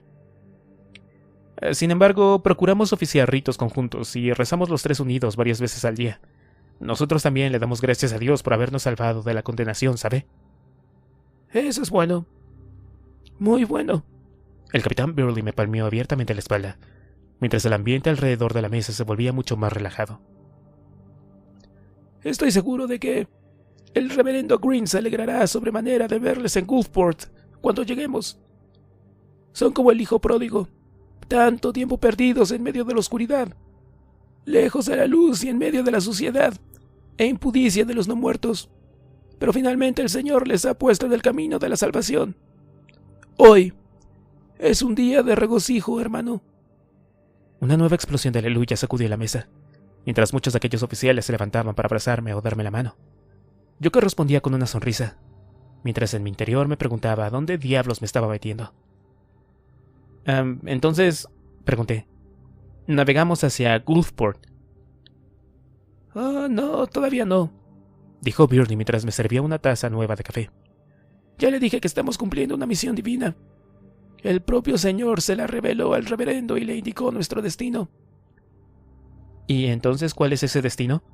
Pregunté sin querer saber realmente la respuesta. Bueno, vamos camino de Luba, en Guinea Ecuatorial, me contestó el capitán Burley con una elocuente sonrisa. Es la voluntad de Dios. Capítulo 7. El puerto de Luba brillaba a poco más de 600 metros, achicharrado bajo el violento sol africano. El Ítaca, tras una maniobra de acercamiento lenta y cautelosa, echó finalmente el ancla. Nos había llevado 2 días enteros de navegación llegar hasta apenas 15 millas de nuestro destino, y otro día más recorrer esa última distancia. El capitán Burley y toda su tripulación formaban un grupo de profesionales serios y ordenados. El Ítaca era un buque demasiado grande para simplemente acercarse a la orilla y fondear, y mucho menos sin la ayuda de un práctico que conociera aquellas aguas. En el puente de mando disponían de la última versión digitalizada de las cartas marinas de la zona, y además tenían la suerte de contar con un GPS que, pese a la caída generalizada de satélites, parecía funcionar bastante bien. Pero aún así aquellos hombres no dejaban nada al azar. En ese mismo día, cuando aún no había salido el sol, habían bajado una lancha equipada con una sonda por un costado del buque. Esa lancha avanzaba 3 millas por delante del petrolero, sondeando cada metro de la ruta del gigante. El oficial Strangard, que finalmente me había confesado que era sueco, pero aún no me había contado qué hacía con aquella tropa de fundamentalistas religiosos del sur de Estados Unidos, me dijo que no solo se trataba de evitar los posibles escollos o arrecifes, sino que en el tiempo transcurrido desde que las rutas comerciales se habían cerrado era posible que algún buque de la deriva se hubiera hundido y bloqueara nuestro camino. Dadas nuestras dimensiones y la poca profundidad de aquella zona, un impacto podría resultar catastrófico para nosotros. ¿Por qué va a tanta distancia por delante la lancha? ¿Por qué simplemente no usamos el sonar del barco? Preguntó Princhenko, que estaba acotado en la borda, justo a mi lado. Bueno, es muy sencillo, contestó el oficial pelirrojo, al que le correspondía aquel cuarto de guardia, y que estaba a nuestro lado, oteando el mar con unos prismáticos al tiempo que, sospechaba, nos sometía a una discreta vigilancia. El Ítaca tiene un arqueo muy grande, de casi 1.000.000 de toneladas. Estamos navegando a una velocidad de 12 nudos, lo que genera una inercia enorme. Aunque el capitán ordenara invertir las máquinas ahora mismo, El barco tardaría casi 20 minutos en detenerse por completo, y en ese lapso de tiempo, bueno, recorreríamos varias millas. Esto no es un auto, que se puede frenar en cualquier momento. Aunque paráramos las máquinas, esa bestia continuaría navegando un buen rato, como si tuviera voluntad propia. Brinchenko respondió con un gruñido, mientras tomaba su par de binoculares y recorría la línea, apuntando al puerto. El ucraniano, desconfiado y rezongón por naturaleza, no le gustaba demasiado a aquella gente, y no se molestaba en ocultarlo, pese a que, siguiendo mi consejo, participaba ferozmente en los 3 oficios religiosos que se celebraban a diario a bordo como si fuera un sincero devoto. Estaba seguro de que Víctor había rezado más durante aquellos 3 días que a lo largo de toda su vida. Lucía y yo, por supuesto, hacíamos exactamente lo mismo, y todo el mundo a bordo parecía encantado de que nos hubiéramos unido a su rutina, a la que, por otra parte, nos habían invitado cortésmente, pero de una manera tan firme que quedaba claro que no aceptarían un no por respuesta. Víctor y Lucía también habían tenido que pasar el trámite de escupir en la tira de papel, y el resultado parecía haber sido bueno para ambos, porque la tripulación los había acogido con el mismo ambiente jovial y festivo que a mí. Mis amigos y yo habíamos comentado la naturaleza y el fervor religioso de aquella gente, y estaban tan perdidos como yo. La mejor teoría que teníamos era que, puesto que la mayor parte de la tripulación era originaria del sur de Estados Unidos, una zona imbuida de un profundo espíritu religioso baptista, aquel sentimiento espiritual era la norma dominante en el barco. Sabía que los antiguos estados confederados eran el terreno preferido de los predicadores y del fervor religioso, pero tampoco estaba seguro de que aquella fuera la respuesta. Todas las preguntas que habíamos hecho acerca del misterioso reverendo Green habían quedado sin respuesta. Todos nos decían: cuando lleguemos a Gulfport lo conocerán en persona. Es un ser maravilloso el reverendo Green, ya lo verán. Y bueno, de ahí no lo sacábamos. El Ítaca había parado las hélices ya hacía un buen rato, y las últimas millas las habíamos hecho prácticamente dejándonos llevar. Cuando estuvimos en una posición perpendicular a una enorme estructura de acero coronada por 3 torres, el capitán dio orden de largar las anclas. Con un chapoteo, los gigantescos rizones del buque se hundieron en el mar, y tras un par de minutos las cadenas se tensaron. El barco dio un pequeño salto hacia adelante, y finalmente se detuvo. Strangard se volvió hacia el capitán Burley y le saludó con la mano en la gorra. Maniobra de fondeo finalizada sin incidencia, señor. Listos para asegurar el barco. Muy bien, Connor, contestó Burley mientras sus ojos no perdían detalle de nada de lo que sucedía a bordo de su barco. Procedan con las comprobaciones y los controles de seguridad, y preparen las tomas para el embarque de la carga. El oficial sueco saludó de nuevo y salió del puente para cumplir sus órdenes. Todo a bordo de aquel barco parecía funcionar como el mecanismo de un reloj suizo. La misión divina que el reverendo Green les había ordenado cumplir resultó ser mucho más prosaica de lo que yo pensaba. No se trataba de llevar la palabra del Señor a África, ni de repartir alimentos entre los supervivientes que pudieran haber en aquella costa condenada, ni nada que pudiera asociarse normalmente con un mensaje divino envuelto en luz, sonido de trompetas rasgando el cielo y ángeles y querubines revoloteando, mientras una voz tronante hablaba. No, nada de eso. Era mucho más sencillo. Teníamos que llenar las bodegas del Ítaca de petróleo. Cuando el capitán Byrne me lo contó, la pregunta que le hice era evidente. ¿Por qué rayos tienen que ir hasta África para recoger el petróleo? ¿Por qué no en Texas o en el Golfo de México? ¿No quedan muchas más cercas de Gulfport? La ruta terrestre hasta los campos petrolíferos de Texas es impracticable, me había dicho Burley. Los hijos de Satán están todavía millones por partes. Las carreteras están arruinadas y necesitaríamos llevar una flota de camiones hasta los pozos. Una flota que no cubriría ni de lejos nuestras necesidades. Por otra parte, las plataformas del Golfo de México están inservibles a causa de los huracanes y la falta de mantenimiento.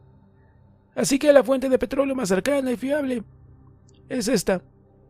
Además, añadió, encogiéndose de hombros, como si aquello lo explicara todo, el reverendo Green ha dicho que esa es la voluntad del Señor.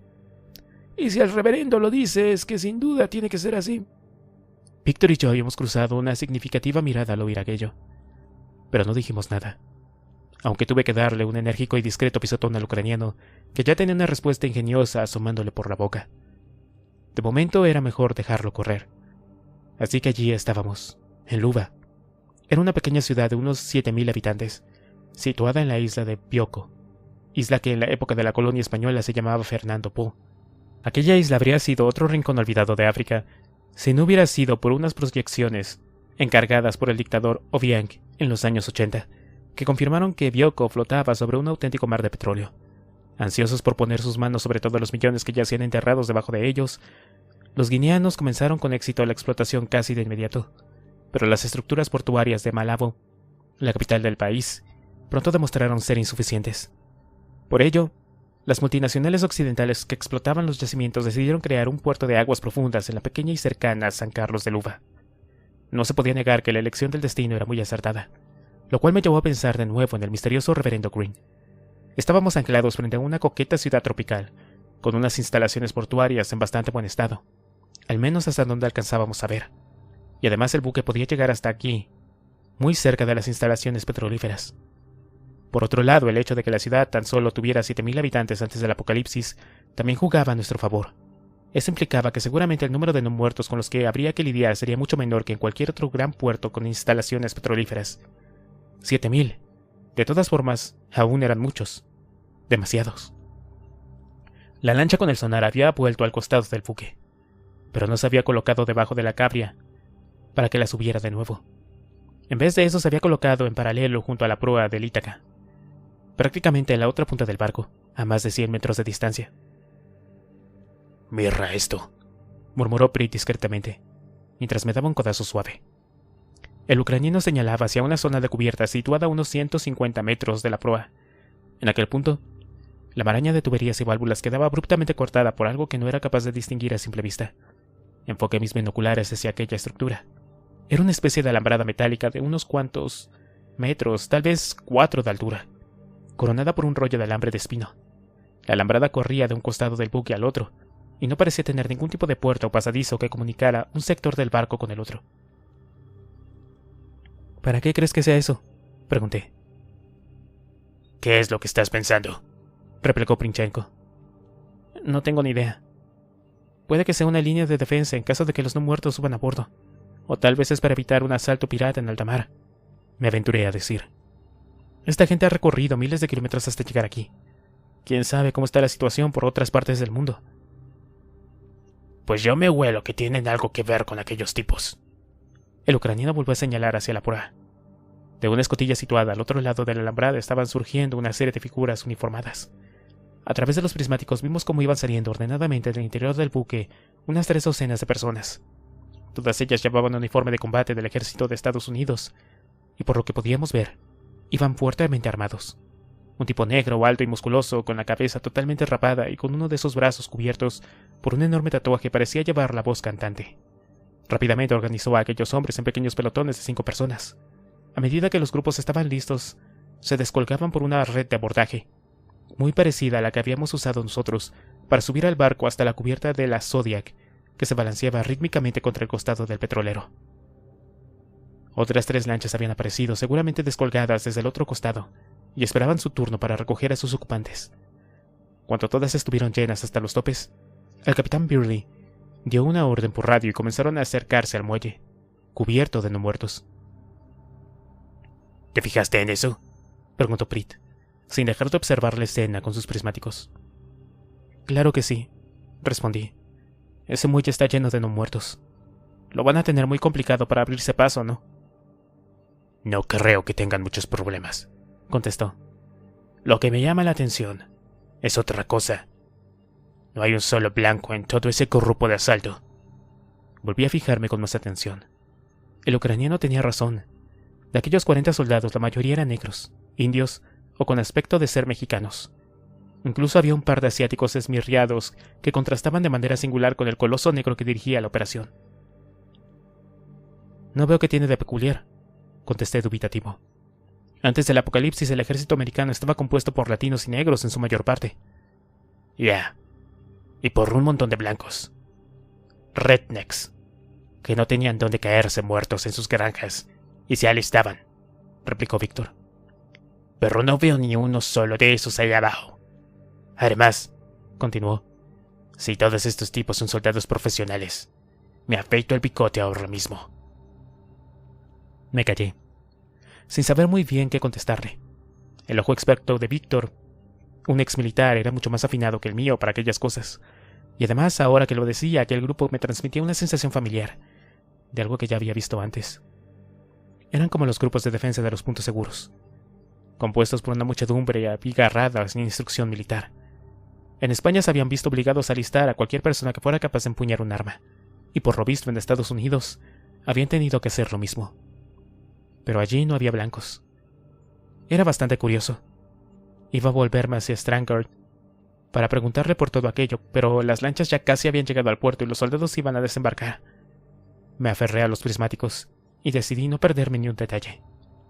Por una vez, era agradable estar contemplando la situación desde un lugar seguro, en vez de estar metido en medio de la mierda hasta el cuello. Resultaba reconfortante. Como si me hubiera leído el pensamiento, Víctor se volvió hacia mí y murmuró: «Lástima que no tengamos palomitas», o algo parecido. No le hice demasiado caso porque la acción estaba a punto de comenzar. La primera lancha había tocado tierra justo en el muelle donde estaban los depósitos de petróleo. En aquel punto, tan solo habían unos cuantos no muertos, posiblemente no más de 20 o 30. Todos eran de raza negra excepto un tipo blanco vestido con un uniforme desgarrado de Repsol, que supuse que era uno de los técnicos encargados de la explotación. 3 o 4 de los muertos vestían uniforme militar, y uno de ellos arrastraba un fusil de asalto machacado cuya correa se le había enredado en una de las piernas. Aquel pobre diablo debía de llevar arrastrando el fusil como un presidiario su cadena desde hacía muchos meses, a juzgar por el estado del arma y de su pierna. La pantorrilla estaba tan desgarrada que se distinguía el blanco del hueso cada vez que se desplazaba. Las otras 2 lanchas tocaron tierra en otros 2 puntos, muy cercanos, y sus ocupantes comenzaron a trepar hacia el muelle. Uno de los soldados resbaló en la escala y braceó de manera cómica en el aire durante unos segundos, tratando de mantener el equilibrio. Finalmente, cayó al agua en un sonoro plof, que se oyó a la perfección incluso en la cubierta del barco. Aquel sonido bastó para poner en movimiento a los no muertos. Desde la cubierta teníamos una visión muy amplia del puerto. Como si les hubieran dado una orden, cientos de cabezas putrefactas se giraron de repente hacia el extremo del muelle y comenzaron a caminar hacia allí. Los soldados del muelle, que ya habían sacado a su compañero del agua, no podían ver la marea de no muertos que se venía encima. Resultaba escalofriante. «Esos cerdos no dejan de sorprenderle a uno, ¿verdad?», comentó alguno de los oficiales acodados en la borda. «Es como si esos pútridos tuvieran una jodida telequinesis, o algo por el estilo. Malditos hijos de puta». «Se dice telepatía, estúpido», replicó otra voz. «Y como el capitán te oiga blasfemar así, acabarás viendo a los no muertos de cerca. Así que mejor vigila tu lengua». Mientras los 2 oficiales se cruzaban aquellas palabras, los soldados de la orilla ya corrían por el muelle en pelotones de 5 unidades. Uno de los grupos se detuvo de golpe y abrió fuego contra los primeros no muertos que llegaran a la altura. El matraqueo de sus fusiles rompió el silencio de la ciudad. Aquello tenía que haberse oído a muchos kilómetros de distancia. «A partir de ahora tienen 20 minutos, según nuestras estimaciones». El que hablaba era Burley, el capitán, que se había colocado silenciosamente a mi lado. ¿Estimaciones? «Sí. Basándonos en su velocidad, en el número estimado de no muertos y en la extensión de la ciudad, calculamos que en 20 minutos habrá tantos de esos malnacidos ahí abajo que nuestros silotas no podrán salir. Así que más vale que se den prisa». Volvió a mirar con atención. La primera fila de no muertos había caído como una hilera de bolos bajo el fuego de cobertura, pero seguían llegando más y más. Uno de los grupos de fuego, que estaba algo más adelantado, corría el peligro de verse rodeado. El oficial al mando de aquel grupo se dio cuenta del riesgo que corrían y ordenó retroceder lentamente para no quedar aislados. Sin embargo, ya era demasiado tarde. Alrededor de ellos ya se habían congregado unos 30 o 40 no muertos, que casi los estaban tocando. Uno de los no muertos lanzó un zarpazo hacia el soldado que tenía más cerca y golpeó su fusil, arrancándoselo de las manos. El soldado se zafó y trató de coger su pistola, pero en ese momento lo aprovechó otro no muerto para abalanzarse sobre él. Antes de que alguien pudiera hacer algo, el no muerto clavó sus dientes en el cuello del soldado. El aullido que soltó fue tan desgarrador que se oyó hasta en la cubierta del Ítaca. Con un giro de cabeza, el no muerto arrancó un pedazo de cuello justo antes de que otro soldado le metiera un balazo en la cabeza. Sin embargo, ya era tarde para el primer tipo. Caído en el suelo, la sangre manaba de su carótida a chorros regulares, mientras su corazón bombeaba en un esfuerzo inútil por llevar sangre a su cerebro. El grupo siguió retrocediendo mientras aquel pobre diablo se desangraba lentamente, tirado en medio de un charco de su propia sangre, sobre el hirviente asfalto del puerto de Luba. En aquel momento, el tiroteo era generalizado. 2/3 partes de los soldados estaban tratando de montar una barrera de contención, mientras que el tercio restante se afanaba en conectar unas largas mangueras a unas bocas de bombeo que asomaban herrumbrosas del extremo de uno de los enormes depósitos. Alguien en tierra había encendido un pequeño generador portátil, seguramente para alimentar el sistema de bombeo, y su sonido penetrante, unido a los disparos encadenados, generaba un estruendo que debía de ser imposible entenderse. Miré despavorido hacia el otro extremo del muelle. Asomando de todas y cada una de las calles que daban al puerto, cientos de no muertos caminaban lentamente hacia los desprevenidos soldados, atraídos por el ruido. ¡Los van a masacrar!, grité sin poder contenerme. «Capitán Burley, tiene que sacarlos de ahí enseguida. Ordéneles que vuelvan». Burley se encogió de hombros mientras hacía un gesto despectivo con una mano. «No se preocupe por ellos», me dijo impasible. «Son ílotas y están haciendo su trabajo. Pero puede que tenga razón y podamos echarles una mano. Será divertido». «Colin». «Señor». Uno de los jovencísimos oficiales del barco se cuadró al lado del capitán. «Suban las M24 y vamos a hacer un poco de tiro al blanco. ¿De acuerdo?». Un murmullo de excitación anticipada recorrió toda la borda. No sabía qué podía tener aquello de divertido. Otros 6 o 7 hombres del grupo de desembarco ya habían caído y el círculo despejado se iba cerrando de manera imperceptible. 3 soldados ya tenían mordeduras superficiales en sus brazos y piernas, aunque no les impedían seguir luchando. Aquellas heridas eran fatales de necesidad, dada la naturaleza contagiosa de los no muertos. Sin embargo, no bajaban los brazos y se seguían batiendo con disciplina, de una manera admirable. Alguien arrastró por cubierta unas pesadas cajas metálicas. De su interior sacaron varios fusiles de cerrojo con mira telescópica, que se repartieron con celeridad. Hubo algún empujón, un par de carreras apresuradas y algunos codazos nada disimulados para poder hacerse con uno de los fusibles. Algunos de los que se quedaron con las manos vacías se alejaron rezongando, mientras que otros se arrimaron, esperanzados, a aquellos que habían sido más rápidos, tratando de sobornarlos para que les cedieran el arma, aunque fuera solo un rato. Víctor Princhenko, como siempre, se las había arreglado para conseguir uno de ellos, como por arte de magia, sin tener que moverse demasiado. Un Remington TM-24, murmuró mientras armaba y desarmaba el fusil con manos expertas. Es un arma del francotirador profesional. Me pregunto de dónde habrán sacado nuestros amigos petroleros estos. De repente se desató la locura en aquel pedazo de borda. Una docena de fusibles Remington comenzaron a disparar a la vez sobre la mesa de los no muertos, que avanzaban gimiendo por el muelle. Los disparos se sucedían en un staccato continuo mientras los tiradores amartillaban los cerrojos de las armas, apuntaban cuidadosamente a través de la mira telescópica, disparaban y volvían a repetir el proceso una y otra vez. Cada diana era aclamada con un aullido de aprobación por parte de los espectadores, y juraría que incluso algunos de ellos cruzaban apuestas sobre tal o cual disparo. Enfoqué los binoculares hacia el puerto. A aquella distancia era casi imposible no hacer blanco sobre los no muertos que se tambaleaban en el muelle. En los que se tardan en parpadear, vi cómo alcanzaban a 3 individuos que se movían juntos. A 2 de ellos las balas explosivas les alcanzaron de pleno en la cabeza, haciéndolas reventar en un surtidor de carne, hueso y sangre coagulada. Sin embargo, al tercero la bala le alcanzó en el pecho. El impacto le abrió un hueco del tamaño de un puño y lo lanzó despedido 3 metros hacia atrás. El no muerto quedó tumbado en el suelo, con una expresión de perplejidad en su rostro, como si se preguntara qué coño le había pasado y por qué diablos estaba tumbado en el suelo, con algo parecido al túnel de Guadarrama abierto en mitad de su diafragma. Sería hasta divertido, si no fuera porque todos aquellos pobres diablos eran o habían sido personas. Cuando vi que le volaba en la cabeza una pequeña de no más de 7 años, con el pelo cubierto de trencitas, y como los tiradores lo celebraban con un rugido de alegría, ahí fue cuando dejé de mirar, asqueado. Una cosa era matar a aquellos seres en defensa propia, y otra muy distinta transformarlos en patos de feria y privarlos de la poca dignidad humana que les quedaba. El equipo de tierra que se había encaramado a la estructura del depósito agitó de pronto una bengala que despedía un espeso humo rojo. Varios de sus integrantes comenzaron a arrastrar un cable guía que a su vez tiraba de una tubería más gruesa. Ya conectaba al depósito, hacia la lancha más cercana. No sin dificultad consiguieron embarcar, y con un lento ronroneo la lancha se acercó hasta el petrolero. Cuando el resto del equipo de tierra, o lo que quedaba de él, se dio cuenta de que el extremo de la tubería ya estaba asegurado, empezaron a retirarse lo más ordenadamente posible hasta la orilla. Desde la seguridad del barco resultaba fascinante asistir a la extraña coreografía de 20 adultos, hombres y mujeres, Caminando de espaldas con lentitud, mientras arrastraban unos cuantos compañeros heridos, en medio de todos ellos, el tipo negro musculoso se erguía como un gigante, cubriendo la retirada. No se podía negar que era un cabronazo valiente. El tipo disparaba rítmicamente un M16 hasta que de repente se quedó sin munición. Tenía demasiado cerca a los no muertos para que le dieran tiempo a recargar, así que simplemente agarró el arma por el cañón, que debía de estar al rojo vivo, y empezó a utilizarla como una masa para abrirse paso. Los oficiales blancos que estaban a bordo comenzaron a animarlo como si estuvieran viendo un partido de fútbol americano.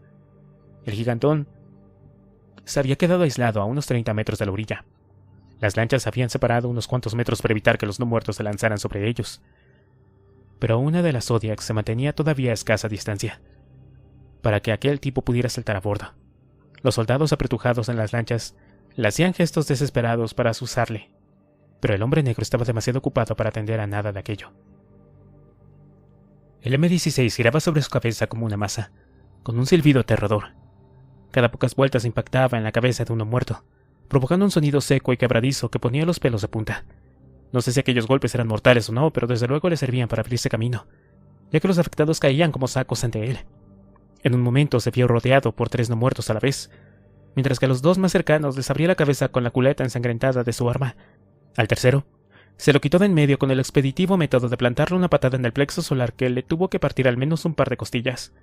Los oficiales habían dejado de disparar los fusiles de precisión y aullaban como locos, viendo cómo aquel pobre diablo luchaba por su vida. ¿Qué cojones están haciendo? Me volví hacia Víctor. ¿Por qué coño no disparan para abrirle paso? Está claro que es porque no quieren disparar. Y si no queremos tener problemas con ellos, creo que nosotros tampoco deberíamos hacerlo, murmuró el ucraniano, mientras lanzaba una profunda mirada reflexiva sobre los oficiales de a bordo. Algo estaba pasando por la cabeza de Princhenko, pero fue incapaz de adivinar qué era. Estaba demasiado alterado por todo aquello. «¡Esto es un asesinato!», protesté. Nadie me hizo ni el menor caso. El soldado negro continuó abriéndose camino a golpes hasta la orilla. Por un momento estuve convencido de que iba a lograrlo. Tan solo le faltaban un puñado de metros hasta el borde del muelle, y únicamente 2 no muertos se interponían entre él y la salvación. De golpe, cargó contra uno de ellos con un tackle digno de un defensa de fútbol americano. El no muerto salió disparado hacia el agua y se hundió con un chapoteo. Al otro lo agarró por un brazo y lo hizo rotar sobre sí mismo, lanzándolo contra un grupo cercano, donde cayó en un revoltijo de brazos, piernas y cabezas. Victorié entusiasmado, dejándome llevar por la emoción, pero de repente el grito murió en mi garganta. El soldado había dado un paso atrás para coger carrerilla y saltar a la Zodiac, y ese maldito medio metro de retroceso fue suficiente. Uno de los no muertos derribado en el suelo estiró su mano y agarró con sus uñas rotas y podridas los cordones de la bota de aquel tipo justo cuando tomaba impulso para saltar. El soldado cayó pesadamente sobre el muelle, y 2 no muertos se abalanzaron sobre él. Uno de ellos clavó sus dientes en el bíceps del tipo, dejando una profunda marca sanguinolienta, mientras el otro desgarraba una de sus pantorrillas. Con un gruñido, el soldado pateó la cabeza del que mordía su pierna con la bota que le quedaba libre. Mientras la asestaba el otro no muerto un puñetazo capaz de desnucar a un búfalo, arrastrándose llegó hasta el borde del muelle y se dejó caer al agua. Su cuerpo se hundió en un chapoteo, y tras un segundo de incertidumbre su cabeza apareció de nuevo, justo al lado de la Zodiac. Los soldados que se apilaban en la lancha lo subieron como pudieron a bordo, dejando un rastro de sangre sobre la lona de la embarcación. Luego, viraron y comenzaron a acercarse lentamente al Ítaca. Era un crimen monstruoso. Aquel hombre estaba condenado. A través de aquellos 2 mordiscos, millones de pequeños virus del TSJ habían entrado en su organismo, y en aquel preciso instante, debían de estar replicándose a toda velocidad. En pocas horas aquel gigante sería uno muerto más. Uno grande y peligroso, por cierto. Y todo porque a los tipos que se reían y aplaudían a mi lado no les había apetecido disparar para ayudarlo a salir de allí. Me sentía enfermo solo de pensarlo. «Vámonos, Víctor», le dije a Princhenko con voz ahogada. «No aguanto ni un minuto más aquí. Me alegro de que Luciano estuviera encubierta para ver esto». «Todo esto es muy raro», me respondió Víctor. «Un grupo de desembarco compuesto solo por negros, sudamericanos e indios, sin un solo blanco entre ellos, y los dejan morir como chinches. No tiene ningún sentido».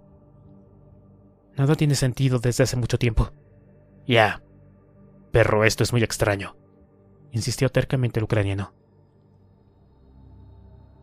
El banqueteado grupo de desembarco había llegado hasta el costado del buque y unos cuantos marineros ya estaban conectando las mangueras a los depósitos, mientras los maltrechos soldados subían por la red de abordaje, colgada por un lateral. Con unas cabrias descolgaron unas camillas hasta los botes para ayudar a subir a aquellos que estaban más gravemente heridos. Por una parte resultaba reconfortante ver que aquellos hombres seguían aplicando la máxima de no dejar a nadie atrás, pero por otro lado era imposible no pensar en lo absurdo de aquel gesto. Ninguno de aquellos heridos tenía salvación. El TSJ los transformaría en no muertos a los pocos minutos de su muerte. De hecho, algunos de los oficiales del puente seguían disparando contra la multitud del muelle, pero apuntando tan solo a los soldados caídos del grupo de desembarco que ya se habían levantado convertidos en no muertos, en una versión macabra del no dejar a nadie atrás. Víctor, el resto de los oficiales y yo nos retiramos del puente, que rielaba bajo el calor tropical del mediodía, hacia el salón interior, donde unos camareros con uniforme blanco dirigidos por Enzo estaban colocando un almuerzo de aspecto fabuloso. Aquello resultaba terriblemente perturbador. Si miraba por las ventanas, veía a los agotados soldados supervivientes, derrumbados sobre la cubierta, mientras se desprendían de su pesado equipo y se pasaban botellas de líquido, de las que bebían ávidamente. En el interior del salón, los mismos oficiales de uniforme azul que en un momento antes estaban disparando indiscriminadamente sobre la multitud del muelle y habían dejado morir sin mover un dedo a varios de sus hombres, charlaban distendidamente, fumando cigarrillos, con un gin tonic en la mano, y se inclinaban cortésmente cuando pasaba Lucía entre ellos. Mientras tanto, a apenas 600 metros el muelle de Luba permanecía lleno de no muertos tambaleantes, a los que se oía gemir de manera sorda y monótona, incluso por encima del zumbido del aire acondicionado. Era como tener una ventana con vistas al infierno desde el selecto cóctel del club de golf. El capitán se abrió paso, cortés y sonriente, entre los oficiales y se acercó a nosotros. Al llegar a nuestra altura tomó la mano de Lucía y la besó educadamente. Señorita, es un placer que comparta con nosotros este sencillo aperitivo. Creo que hablo en nombre de todos mis oficiales cuando le digo que su presencia a bordo es ciertamente refrescante. Una dama tan bella como usted es una alegría para la vista. Todo lo contrario con el espectáculo de sus hombres allá afuera, ¿no? Dije en tono cortante, lo que me valió una mirada de advertencia por parte de Lucía y Víctor. Evidentemente no es agradable, señor, contestó impertérrito el capitán Burley. Pero debe de tener en cuenta que estamos sumergidos en una lucha entre las fuerzas de Dios y las fuerzas del infierno, entre la luz y la oscuridad. En circunstancias como estas debemos dejar a un lado ciertas convenciones sociales, como la compasión. Pero son sus hombres, protesté. ¿El equipo de desembarco? Burley se encogió de hombros. Son ilotas, gente de clase inferior, y además todos ellos son unos pecadores.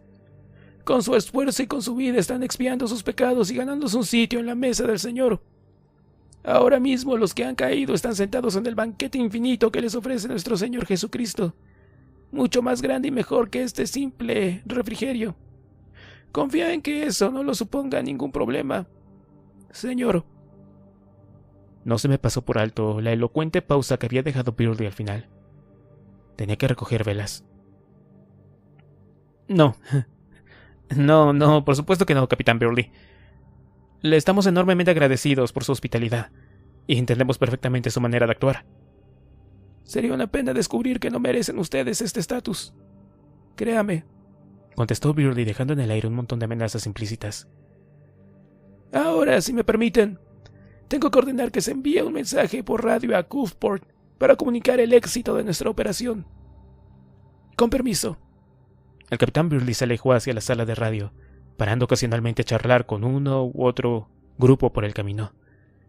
El rumor de la conversación y una suave música clásica se mezclaban con los gemidos de los muertos del muelle, creando una atmósfera onírica. ¿Qué opinan de todo esto?, preguntó Prit, dándole un sorbo a su bebida. No lo sé, pero no me gusta, replicó Lucía. Esta gente es tan formal, tan educada, tan... y sin embargo me dan escalofríos. Hay algo que no encaja. En ese momento, Strongard, el alto oficial sueco, pasó a nuestro lado. Sin mirarnos y con la vista perdida en la multitud de no muertos del muelle, se colocó de tal manera que obstruíamos la línea de visión del resto de los ocupantes del salón. Cualquiera que le viera pensaría que estaba distraído contemplando la multitud de cadáveres de Luba, abstraído en sus pensamientos. Tengan cuidado, masculló entre dientes. Aunque no lo parezca, Burley les está vigilando atentamente. El viejo es muy desconfiado, y seguramente estará preparando un informe para entregárselo al reverendo cuando lleguemos. El hielo bajo sus pies es muy fino. Tengan cuidado, amigos míos. ¿Qué está pasando aquí? ¿Quiénes son esos ilotas? ¿Y a qué viene todo esto? Pregunté mientras miraba fijamente a Lucía y le obsequiaba una luminosa sonrisa, como si aquella conversación no fuera tan angustiosa. No podemos hablar aquí. Las paredes del barco pueden oír. Pero sepan que hay más gente que piensa que todo esto es una aberración. Cuando lleguemos a Gulfport, buscaré la manera de hablar con ustedes. Entonces se los explicaré todo. Stranghart se alejó de nosotros, para sumergirse en otro grupo. Al cabo de un momento, le oí reír junto con otros oficiales. Cuando alguien contaba un chiste, aquel condenado sueco sabía disimular muy bien. La pregunta era, ¿cuántos de los que estábamos a bordo estaban disimulando? ¿Y por qué? Ciertamente, al llegar a Gulfport, alguien nos tendría que dar una explicación. Y que fuera satisfactoria además. Si no, creo que hubiera preferido quedarme a la deriva en ese maldito velero. Capítulo 8. Al cabo de 48 horas, las bodegas de Ítaca estaban llenas de reposar, con más de 500,000 de toneladas de excelente petróleo. Los marineros encargados de las bombas soltaron las tuberías que nos conectaban con la estación, y tras taponarlas con unas capas de hule embreado, las arrojaron al mar sujetas a unas boyas. Si en alguna ocasión había que regresar al Uva, tan solo habría que pescar aquellas boyas y conectarlas a los depósitos. Era una solución inteligente. Un leve temblor me indicó que los motores del Ítaca se habían puesto de nuevo en marcha. El petróleo elevó las anclas cubiertas de un limo negro y espeso y comenzó a avanzar muy lentamente hacia alta mar. Antes de abandonar el puerto, varios soldados que estaban situados al otro lado de la alambrada, en la proa, subieron 4 féretros envueltos en una bandera y tras disparar una descarga al aire, los arrojaron ceremoniosamente al mar. El TSJ había hecho estragos entre los heridos, como era de esperar. El Ítaca iba ganando velocidad a medida que se acercaba a mar abierto. El viento comenzaba a refrescar y era cada vez más molesto. Justo cuando me daba la vuelta para entrar de nuevo en el barco, me quedé petrificado, contemplando la proa. Me froté los ojos estupefacto. En medio de todos los soldados que saludaban ceremoniosamente los ataúdes que se hundían, estaba el coloso negro que había dirigido el grupo de desembarco. Y pese a que le habían mordido al menos 2 veces, el muy cabrón tenía un aspecto excelente. Y desde luego, no era uno muerto. Al menos no aún. ¿Qué mierda estaba pasando?